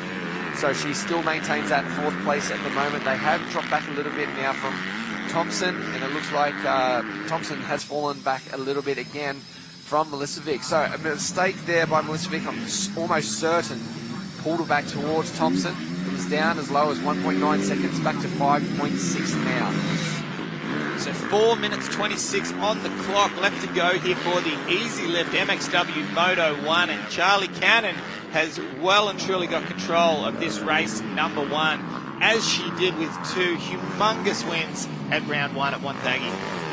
Girls are getting some good tracks as well, aren't they? This is the second time they've been out in the championship, and both excellent tracks. Oh, fantastic. And the kind of tracks that both you and I would love to ride for the first 5 minutes of the day before 2 or 3 bumps start to form, and all of a sudden we just pull the ejector seat and get straight back into the commentary box again, where it's nice and safe. But you can't emphasise enough how good of a job these girls are doing out here in such tricky and tough conditions. Maddie Brown trying to set up a pass. Well, she was determined. The door was left open there, and this will be interesting to see if Maddie Healy can rebound. A bit of a mistake in the corner, and she's going to have to try to find a little bit extra because it's run and hide time for Maddie Brown. Yeah, that was a great setup too. I could see that one coming up the inside nice and early. There is Thompson just in front of, like, in vision. She can see her just there in front of her, so I don't know, maybe she might be able to try and drag herself up towards the back wheel of Thompson. There's 3 minutes, so what are we looking at? Around about 2-3 laps still to go. It's possible. Into the right-hand Penrite turn there is Maddie Brown carrying number 18. I was making mention before, it's once again the women's class. It's Yamaha and Honda, the superpowers that are putting in such a great effort. And of course, the Yamahas being Charlie Cannon and Taylor Thompson, and then a big number of the Hondas with Milisevich, Maddie Brown, Maddie Healy. We have of course, our injured rider Taylor McCutcheon, also factory Honda mounted as well. So it's great to see the support going in and behind these girls, these women, to do what they do out there. And it's awesome to watch them out racing against each other. 2 minutes left on the clock. 39 seconds lead for Cannon on the Yamaha, the number 7. Continuing to stretch it out. Yeah, she's got some quick times going on. It dropped a little bit off their fastest lap from the opening laps that they did, but not too far off it, as I just look across to our lap times as well to see if we've had any change between Thompson and Brown. Brown being a second faster that last lap around. See if there's going to be any difference when they do cross back over that finish line at the completion of this lap. You can see Maddie Healy on screen, working away across the top part here. Plenty of different lines there, but all running that inside one at the moment. There is Milisevich there in second place. Looks very comfortable as well. So Danny, just a quick one, a little bit of an update for our fans out there watching that are tuned in at the moment. I've just got a message from lovely lady, Maddie Brown's mum, Mandy Brown, just giving us a bit of an update. Obviously, Maddie keeps these kind of cards very close to her chest, but she's riding with a broken foot at the moment. That is about to have a plate put into it next week. So hats off to her for toughing it out there and doing what she does. I'm going to be too hard on her, but we do normally expect her to be up there battling with your Emma Milisevich. She's up there a little bit higher in the field, so that does explain it. But not only does it explain it, it sort of has me baffled as to how you can ride with an injury like that. It's one thing to ride with a bit of a sprain and have a couple of Voltaren, shall we say. It's another thing to tough it out like that. So what an incredible warrior-like effort for Maddie Brown, but really no surprises there when it comes to her. To tell the truth, we've had a rider go down. If we can get back and have a look at that. Try and pick that up a little bit later. Yeah, Voltaren is certainly a lifesaver. I wonder if Voltaren's ever thought about trying to get involved in sponsoring motocross. Yeah, sponsor the commentary team as well. Man, can't live without that stuff. 17 seconds on the clock, and on screen at the moment, Charlie Cannon, the factory-supported Yamaha rider, even kitted out with a nice set of A-kit KYB forks there on the front of her Yamaha machine, and she has just circulated around here like nobody's business. She's just cruising around like she's in a midweek race, and she's enjoying herself here at Gilman, I believe. I did get to have a chat with her yesterday and had a look at that bike. There are some berries on that thing, I tell you. That is a good-looking bike. There's certainly no expenses spared on that one. And she makes her way through finding a way through a very small gap to get past those lap riders. Threading the needle through there, but she's done an exceptional job. She has cruised around with a best lap time of 2:14, and her last lap was at 2:19. Oh my, that was so close. You missed that one, Lee. No, I was looking at the lap scoring and was making sure everything was okay. Fully committed to the jump, and that the left rider just moved across. Not doing anything wrong, just that's threading the needle too close for my comfort. But she received the last lap board that time around. Is our race leader of Charlie Cannon, and doing a great job at the moment. Back there in second place, Emma Milicevic on the factory-supported HRC Honda machine, but she's some 40 seconds back, an absolute eternity. But that is keeping with the usuals from round one at Wonthaggi. I think Charlie is starting to wonder what it's going to take to have some form of a battle here in the women's class, because she is in dominating form at the moment. Third place, Taylor Thompson, number 8, is another 11 seconds back, and then just 2 seconds back, Maddie Brown will make that 1.8. So is Maddie Brown potentially making a little bit of a last lap charge here, and can she get up into a top 3 position? Yeah, that's going to be a big effort to get there, but she was quite a long way back leading into these last laps, so you know what, she's certainly pulling out some quick times. Oh, these lap riders, they seem to be magnetised towards Charlie Cannon. Wherever she goes on the track, they just seem to make their way across. So about half a lap to go now for our race leader, and of course championship points leader, denoted by that red background. Looking very, very nice and smooth out there, lines coming together, and with her kind of fitness and how hard she trains off the bike, I doubt whether the heart rate will be up too much at the moment. Nice little whip there for the crowd, and she'll make her way through the remaining few corners that we have here before taking the checkered flag. Race 1 of the MXW Moto 1, brought to you by Easy Lift Danny Ham. I love the style too. It's really the elbows up, you know, great attack position for her right now. Truly an exceptional rider on this bike, and do look forward to seeing what she can deliver for Australia overseas, maybe coming in the future for her. Certainly a rider that's going to be able to do massive things in the sport of women's motocross. As we see her head towards the finish line and take the checkered flag. Another win, 3 from 3 races in this championship. Charlie Cannon on the Yamaha. Yeah, fantastic ride, and an eternity back to Emma Milicevic. But you know what? It doesn't matter if you're 1 second back or you are 40 seconds back. You'll still get the same amount of points for a second place. And a good chance to get back to the pits, have a bit of a chat with your mechanic, your team manager, go over your bike. This will give all of these riders the opportunity to make a few little changes going into race number 2. Sometimes you'll get it right, sometimes you'll get it wrong, but quite often you can get that bike working a little bit better for Moto 2, but they are going to need to make some serious changes if they want to get a little bit closer. Last lap. Wow, now wondering what's happened here, because that's she doesn't look to be in a huge hurry to try to get back onto the bike. Has she hurt herself? Has she bent the bike up a little bit? I think maybe a bit of both. Yeah, I'm just trying to pick, maybe that's like the second or third last turn, possibly, that there was a challenge made, or she just pushed a little bit too hard on the outside and gone over the top there. I'm sure we'll get a chance to figure that one out a little bit later. As we see on screen, that was our race winner. Not even blowing out candles there. Nope. Just looked like a nice little cruisy Sunday ride for her, shall we say. But that's what it looks like when you put the kind of training and effort behind the scenes into your racing. You get the just desserts when it comes out here time to race. So I believe we do have a little bit of a replay here. Let's have a look at the Honda replay. And it was... Maddie was there, putting it to her. Now, you know what? That's that same corner where the inside pass was made on Maddie Healy earlier on in the race. Now, both lines come together. Yes. Yep.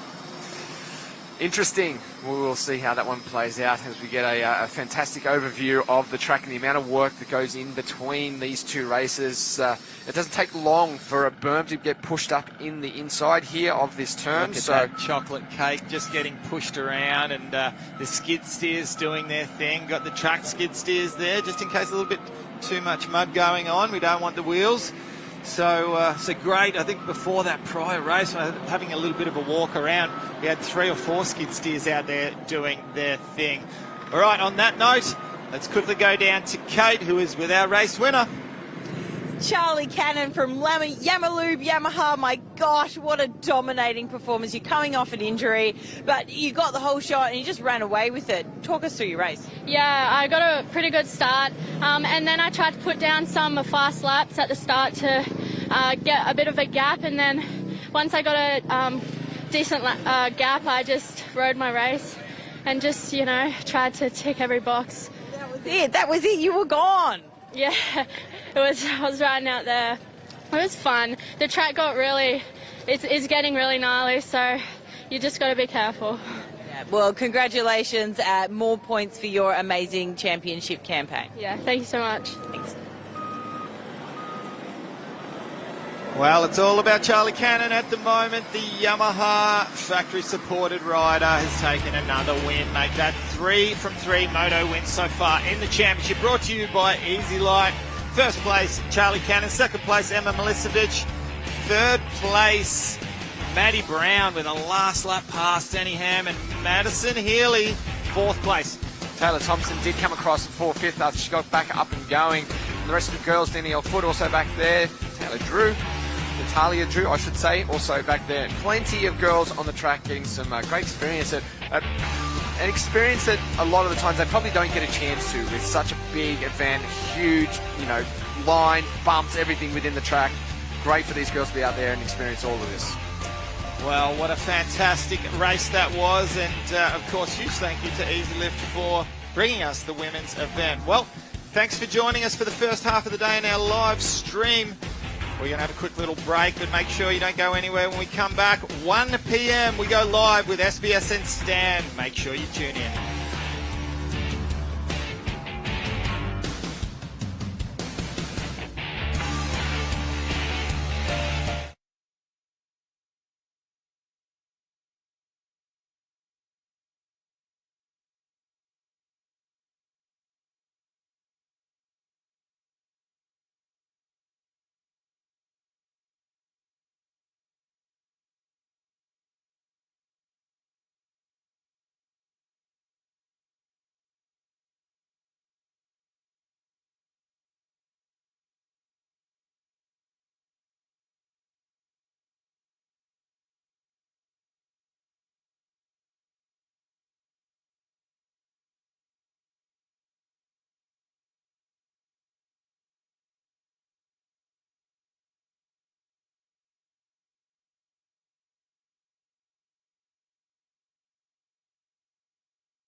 Welcome back to the Penrite Oils ProMX Championships presented by AMX Superstores.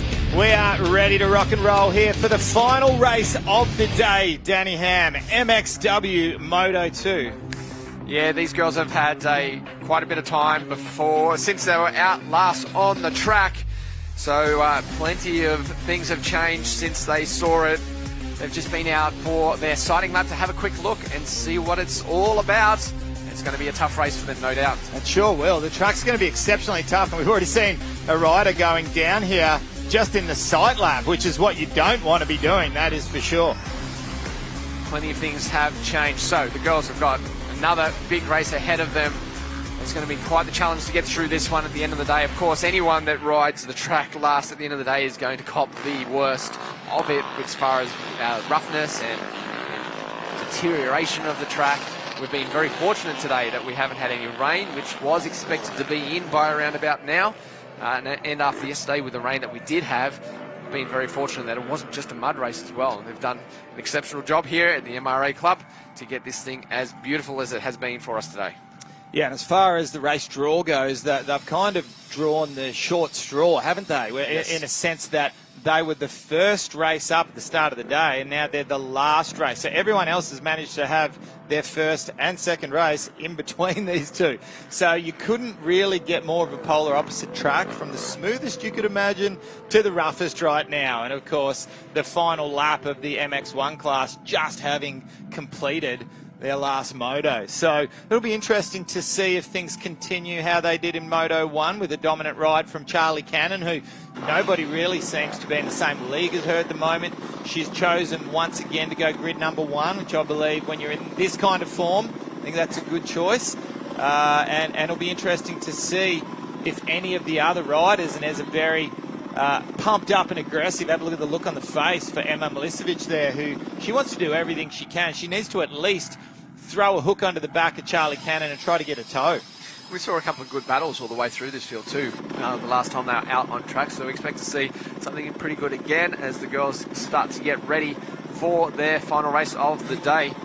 Mechanics just making sure they're all set, ready to go.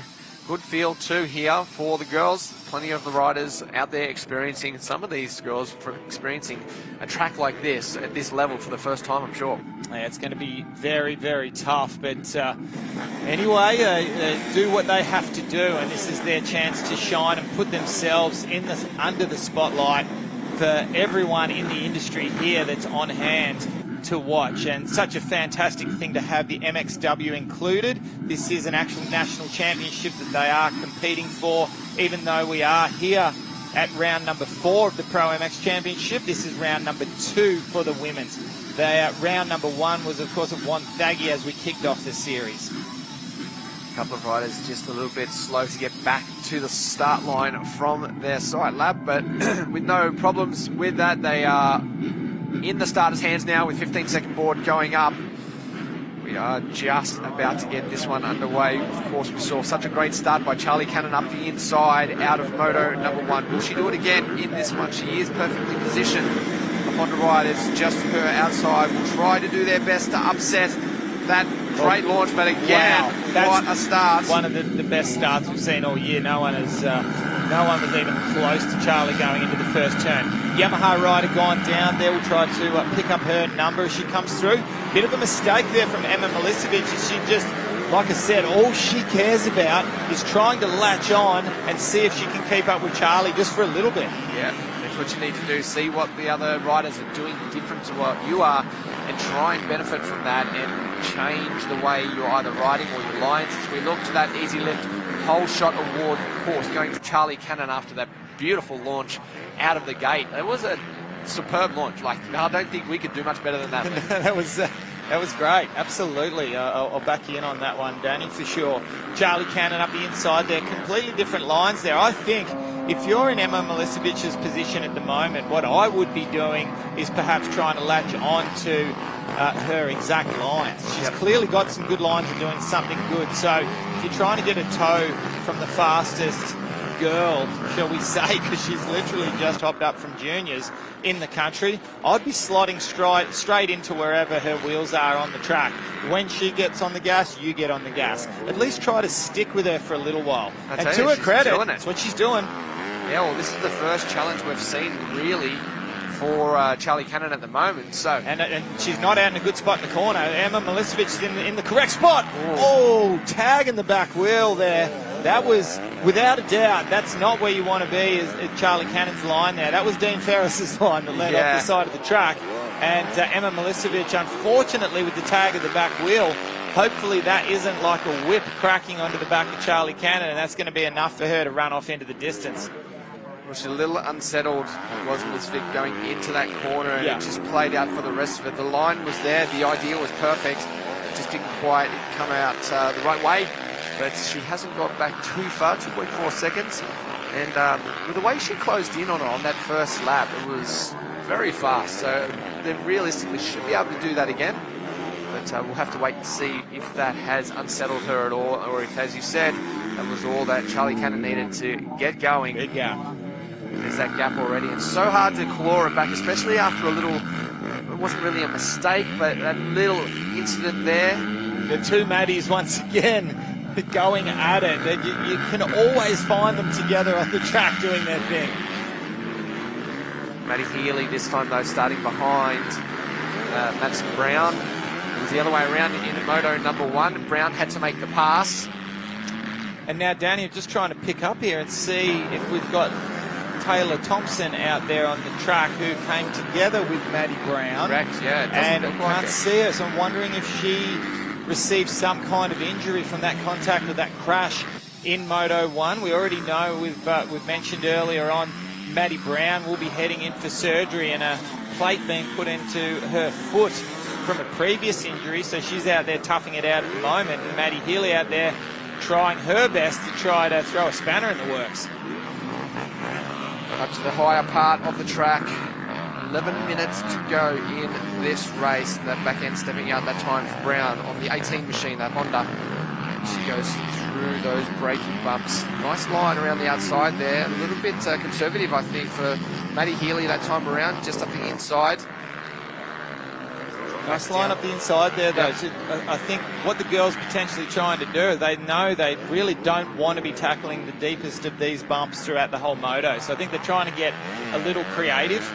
Probably every riding school they've ever been to has told them, hey, when things get this gnarly out there on the track, go searching the extremities, try to find some good lines, and it's probably what they're doing. Sometimes it's going to work for you, sometimes it doesn't.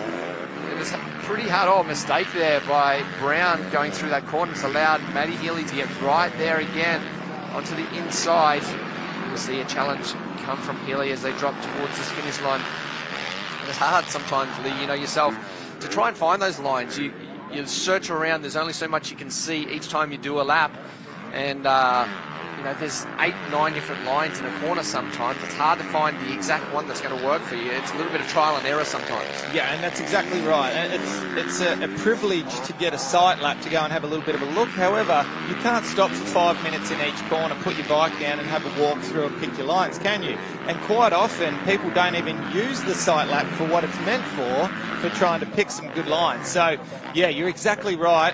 Sometimes, and there's an absolute art form in being able to pick your lines on the fly as you're riding. You and I have talked about in the past, an absolute brilliant rider out is Chad Reed, one of the best at being able to spot a line as it changes during a race. To be able to almost have eyes in the side and the back of your head and pick up, you know, when a certain part of the track's deteriorating, and an inside rut might start off as the best, and then all of a sudden it turns into the worst, and you have to change as it goes.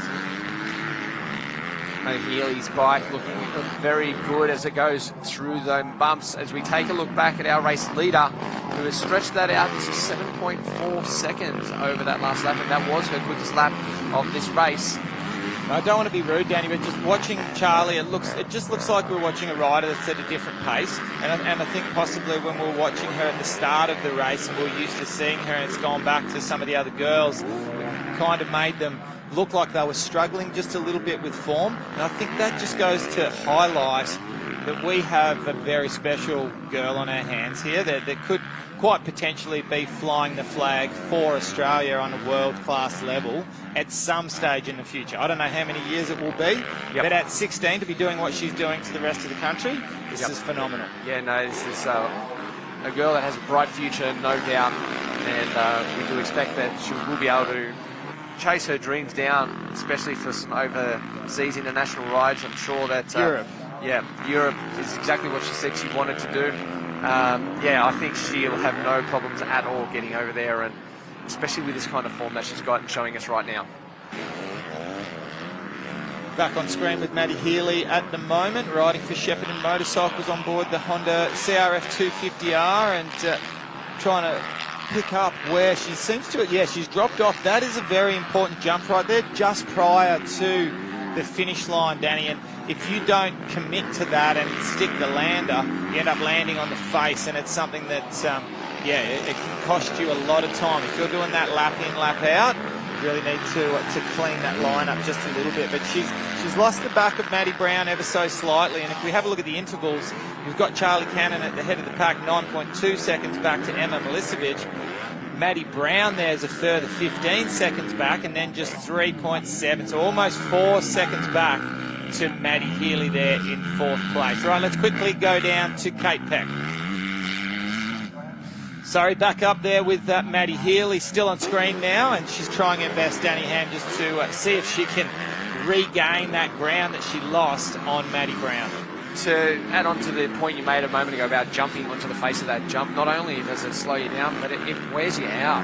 Landing into the face when you can't be smooth on the track by landing on down ramps, it takes a toll on the fitness, on the stamina, and then it also takes a toll mentally. You know, it's a hard landing, you know, you just don't find that flow, and then it can really play against you for the rest of the race. So if she can get over that, smoothing things out a little bit more, it'll certainly help her out leading into the tail end of this race. It looks like she's starting to edge up back onto Maddie Brown there ever so slightly, and really on a track like this, and we've spoken about it all day, Danny, it's just a case of if you can string together a lap with no mistakes, you're going a long way towards achieving your goals that you're setting for yourselves. And for these girls out here at the moment, it is really so tough, on the toughest that the track has been all day, to try to string together one complete lap without making a mistake. So, you know, we're watching very closely Maddie Brown here at the moment, but who knows? She could have had a bit of a mishap in the corner. She might be struggling to find form at the moment, but she looks like she's stretched out that gap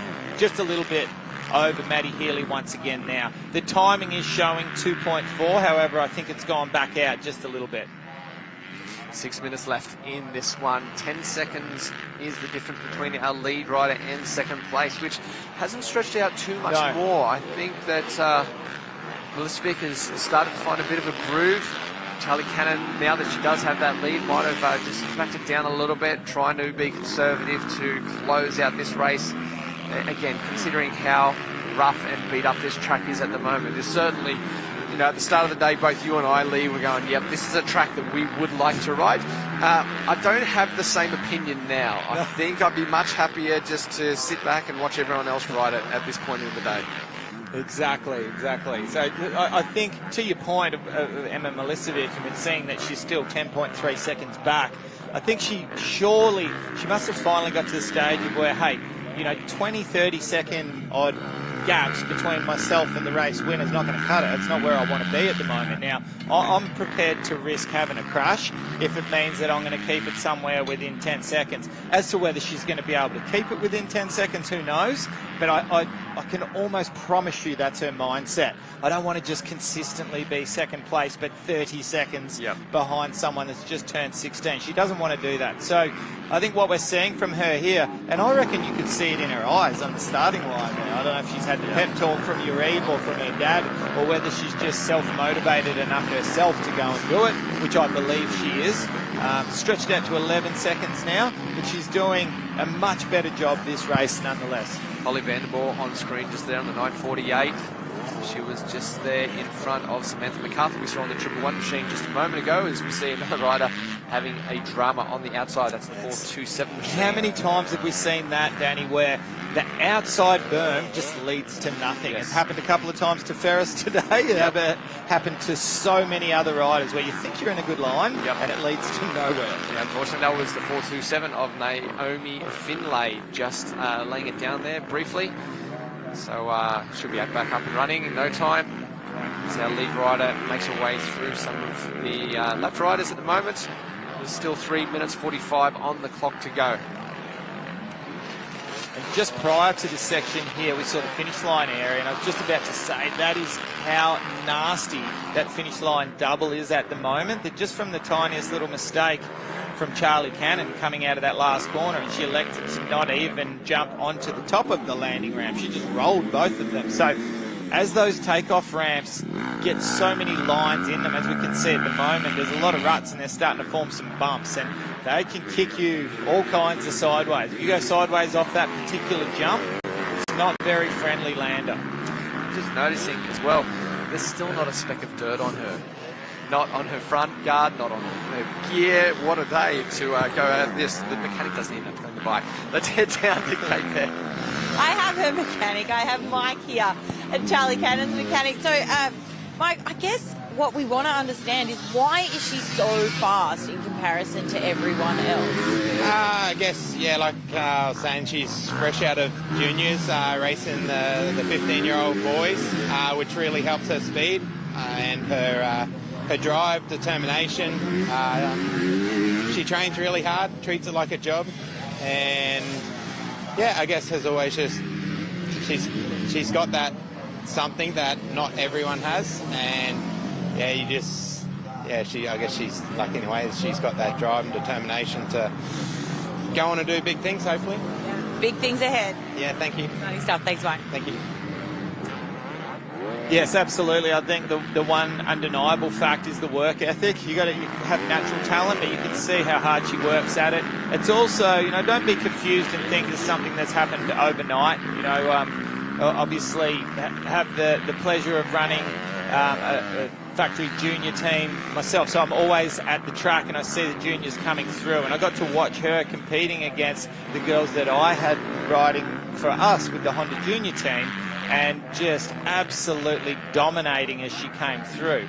Yes, she'd have some battles with Taylor Thompson and Taylor McCutcheon, and occasionally the likes of a Maddie Healy, etc. But she would just basically win everything. So she has come through, she knows how to win, and she hates losing. I think that's one of the biggest ingredients, is you need to hate losing more than anything. And then you combine that with the work ethic, the dedication, natural talent. There's so many attributes that come along with it. But she's got it all going on at the moment. It seems everything that we all have to work at it. None of us are just giving it straight up. We all have had to be there. And certainly she has done an exceptional job at the moment. As you see Emma Milicevic on screen, she is still about 11 seconds back there, hasn't dropped back too far. Job. It's a good ride also by her in this one. Nice smooth line through that turn. Yeah, and you can see that she's doing everything she can to try to keep that gap the same. She'd be on a mission at the moment. She would come in with a game plan and just going, well, hey, if I've got to get second, I don't want to get smoked by a massive gap. And if you look 11 seconds back to her, but then it's further 32 seconds back to Maddie Brown. So she's in the game. She'll be able to go away with this big mistake, leg off through those slightly turning whoops that you had the pleasure of talking about during the track piece, Danny Ham. You need to be able to walk away from a weekend like this and go, okay, we've improved, this is how we improve, what else have we got to do? And I'm sure that's exactly what they're doing when they go back and work on everything after today. So a good, solid performance by her today, although it's not a win, but it's certainly a big improvement, and I think we'll see it get closer and closer every time we see her on track. But the thing is, it's the same with all the classes, but I know Emma Milicevic just coming back from injury, Charlie Cannon riding with just a recently healed broken ankle, So for all of these riders, we saw Campbell Williams today, he had a disastrous day points-wise. We quite possibly could have been in hospital getting ligaments sewn back on. he chose to get out there, give it a nudge, give it his best shot. But these athletes, I guess just like footy players, you're always managing some form of an injury.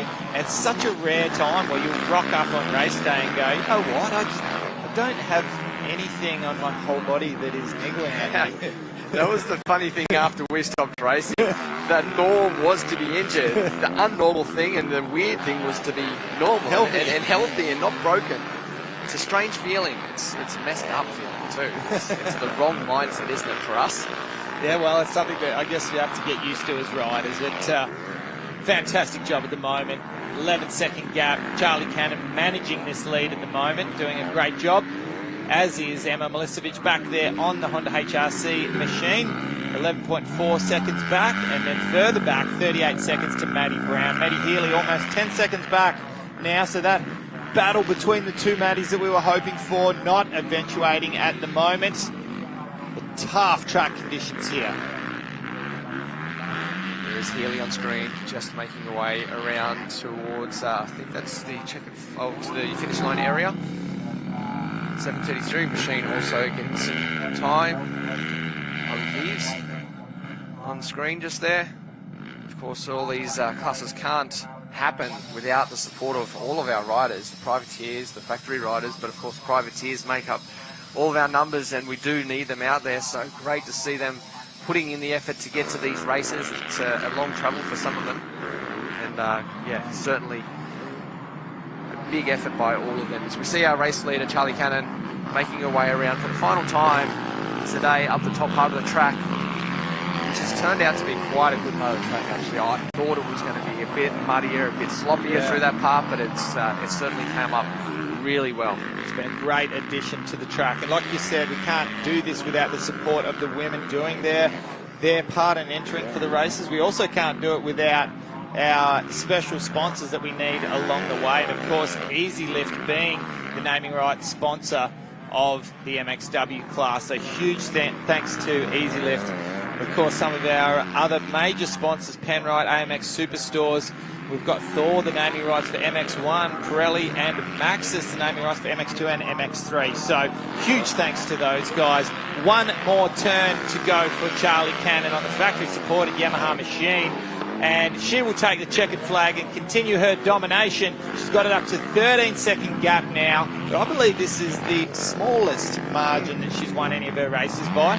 Still faultless, great start, and did what she had to do to take maximum points. But big steps forward for Emma Milicevic there, coming through to take second place. Very happy. Charlie Cannon coming back into the pits. There is Brown, just trying to complete out her race, going through this difficult left-hander and then the right-hander. Of course, this one was a very tricky corner, has put a fair few people down today, but makes her way through that corner, a little dab of the foot. Only a couple more turns to go, and she will close out the day also on that Honda for third place in this race. Yeah, great job nursing an injury, which will go and get that ankle fixed next week, and then back in fourth place will be Maddie Healy, a further 12 seconds back. But checkered flag for Maddie Brown on the Ride Red Honda machine. It's a great job to her. Charlie Cannon already got her helmet off, and there we go. There's our first and second place getters with a bit of camaraderie there between those two. Great to see. But a league of her own is Charlie Cannon. There's a very good reason why she has that red background on the Yamaha there. What a view it is here of the Gilman circuit. It has really proven to be a challenging track today and produced some excellent racing. As we just wait for a final few of our women's riders to come through and complete their race. Well, not only did they prep the track to perfection, but if you were to get the recipe together as to how we could come up with the formula to see the track how it is at the moment, you wouldn't really change a thing. We had a lot of rain, a lot of showers come through yesterday. Yep. Terrible weather. Today was supposed to be worse. I don't think we've seen a cloud in the sky so far today. We've had spectators come out in droves. It's been fantastic. Right, let's take a quick look at the Easy Lift results for the MXW Moto number 2. Charlie Cannon with the win over Emma Milicevic in second place, Maddie Brown in third, Maddie Healy in fourth place. Talia Drew rounding out the top 5. Danielle Foot was back there in 7th place. Emma Haylock back there in 9th, and Holly Geeves back there in 10th place. Let's head back down to Kate, who has our winners for this race. Yes, in P3 I've got Maddie Brown on the Honda. Maddie, I know you're travelling with a pretty injured foot out there. How's it feeling? Yeah, I fractured my metatarsal bone just a fortnight ago. I didn't know I was going to make it this weekend, but it's just not in me to try and give it a go in a safe manner. Fortunately, I could make it happen, and I'm just so grateful to be able to make it up on the box. Hopefully, I know I've got my work cut out for me. I've got to put in the work for Gilman. I'm looking forward to that round, but congratulations to Charlie and Emma, Maddie as well. She's riding great. So track was gnarly, it was awesome, and some massive thanks to the Honda V83 Ride Red program. Massive thanks to my family. It was chaos getting here this weekend. Thanks, Candice, and massive thanks to my parents. I can't do it without them. Oh, so good. Congratulations, Maddie. It's great to see you on the box. Thank you so much. And in P2, the Honda Factory Racing Team, Emma Milicevic. Oh, okay, it's great to have you up here. Right, tell me about how that track was, because it looked really gnarly, the conditions out there. Yeah, definitely. It was pretty gnarly. I was actually enjoying it a bit. Just I made too many mistakes. The track was nice and soft, so I had some hard spots and pretty rough. I just made a mistake in the first lap and accidentally clipped Charlie and hit my front brake rotor, so I had no brake for most of the moto, but I just did what I could, and I was feeling good out there, so it was a bit of a shame that that to happen, but hats off to Charlie. She's riding really well, and definitely good racing her. And what are the takeaways going into the next round? Just keep chipping away. I'm gelling with my bike more and more every time. We got a new package, so it's getting better and better. So I want to thank the whole HRC Honda team for what they're providing me with. It's definitely great out there, and I feel like I'm letting them down a bit at the moment, not riding like myself, but we'll just keep chipping away. No way! That's motorsport, right? These things happen. You keep chipping away, and we can't wait to see you on that top step soon. Yeah, definitely. That's what I'm working for. And then Charlie Cannon on the Yamaha, another incredible performance for you. Tell us about your ride, but also a little bit about the lap riders. I think it's really important that the girls know that it's still important to come out and go racing. It doesn't matter who you're in there and up against. Yeah, definitely. I had a pretty cool moto. It got really rough by the end, so I tried to get out and keep a little bit of a gap and just ride a smooth race. But with the girls, we just go around. If they just stick to their race line, we can always go around. So it's always good to see girls coming out here and giving it a go. Yeah, what do your girlfriends think? What do all your friends think about your successes? They're really proud. I don't really talk about it too much with friends outside of motocross, but I'm sure they're very proud. Well, you should, because you've done incredibly well this weekend, and we'll see you at the next round. Good luck in everything that you do until then. Thank you. Well, what a fantastic job for Charlie Cannon. And, of course, Emma Milicevic and Maddie Brown back there in second and third place. Let's take a look at their Easy Lift Championship points in the MXW class after round 2 for these guys. Charlie Cannon leads with 100 points. Emma Milicevic back there with 88. Third place, Maddie Brown with 80. It's still pretty close up front. I think there's still chances for these girls to get up there and challenge out for this championship. All right, Danny, well, let's take a look at our coming up next rounds. Make sure you pop into your calendars round 5. The Penrite ProMX Championships brought to you by AMX Superstores as it heads to Maitland in New South Wales, June the 26th, where we enter the last half of the championship points chase. And make sure you don't miss round 5 of the My Bike Motorcycle Insurance Australian Superbike Championships, presented by Motool, as it heads to Morgan Park Raceway in Warwick, Queensland, scheduled for August 5th to 7th. And make sure you check out the Nowra doubleheader round 7 and 8 of the Yamaha Australian Off-Road Championship presented by MX Store. This will take place on August 6th and 7th, Danny. What a day. Can't wait for the next round. Maitland is going to be so good to see. Cannot wait. Well, what a fantastic day's racing we've seen here at Gilman for round 4 of the Penrite ProMX Championships, brought to you by AMX Superstores. On behalf of myself, Lee Hogan, Danny Ham and Kate Peck, thanks for your company. We'll see you next as we head to Maitland, New South Wales for round 5 of the championship.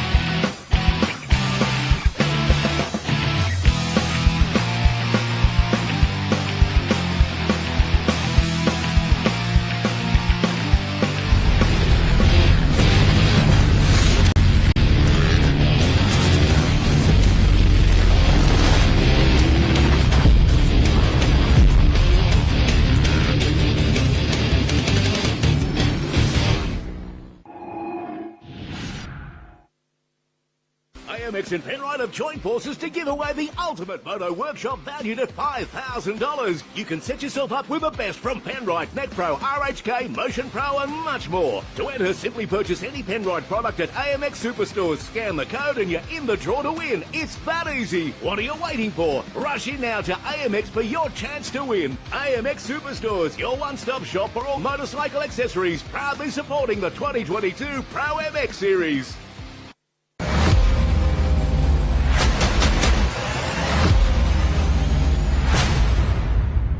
Race to the front with the all-new Maxxis motocross tyre range. The next-gen MX lineup features racing-specific compounds and advanced tread patterns that maximise traction at the highest level of racing.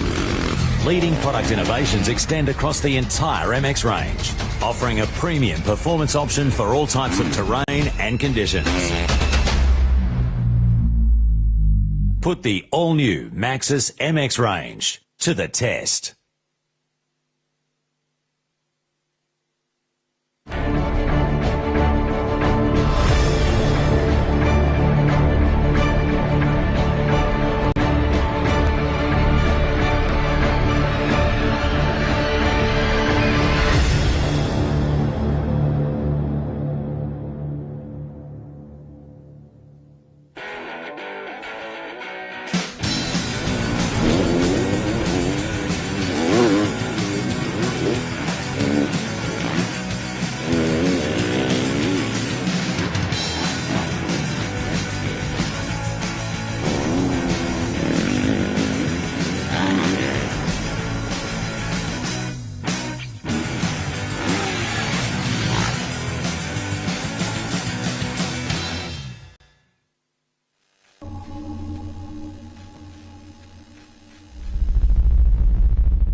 New CRF 250R. Lighter, faster, stronger. Ready to help you find your edge.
Whatever your passion, ignite it with Autolite. Carving through twisties. Nailing the perfect landing. Leaning into every corner. Losing yourself on the open road. There's no feeling like it. The howl of the wind in your ears. Feeling every vibration. Every inch of the tarmac. Just right.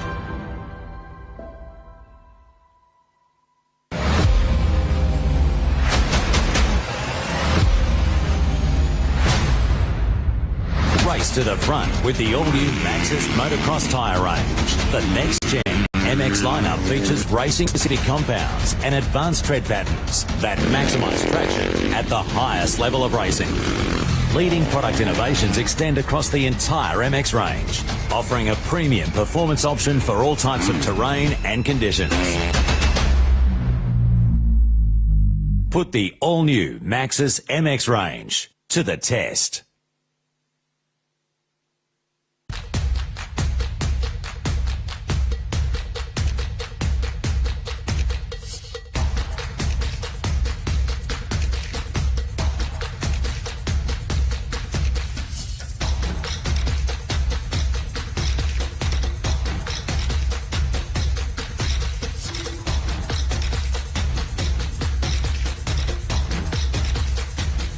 Whatever your passion, ignite it with Autolite.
New CRF 250R. Lighter, faster, stronger. Ready to help you find your edge.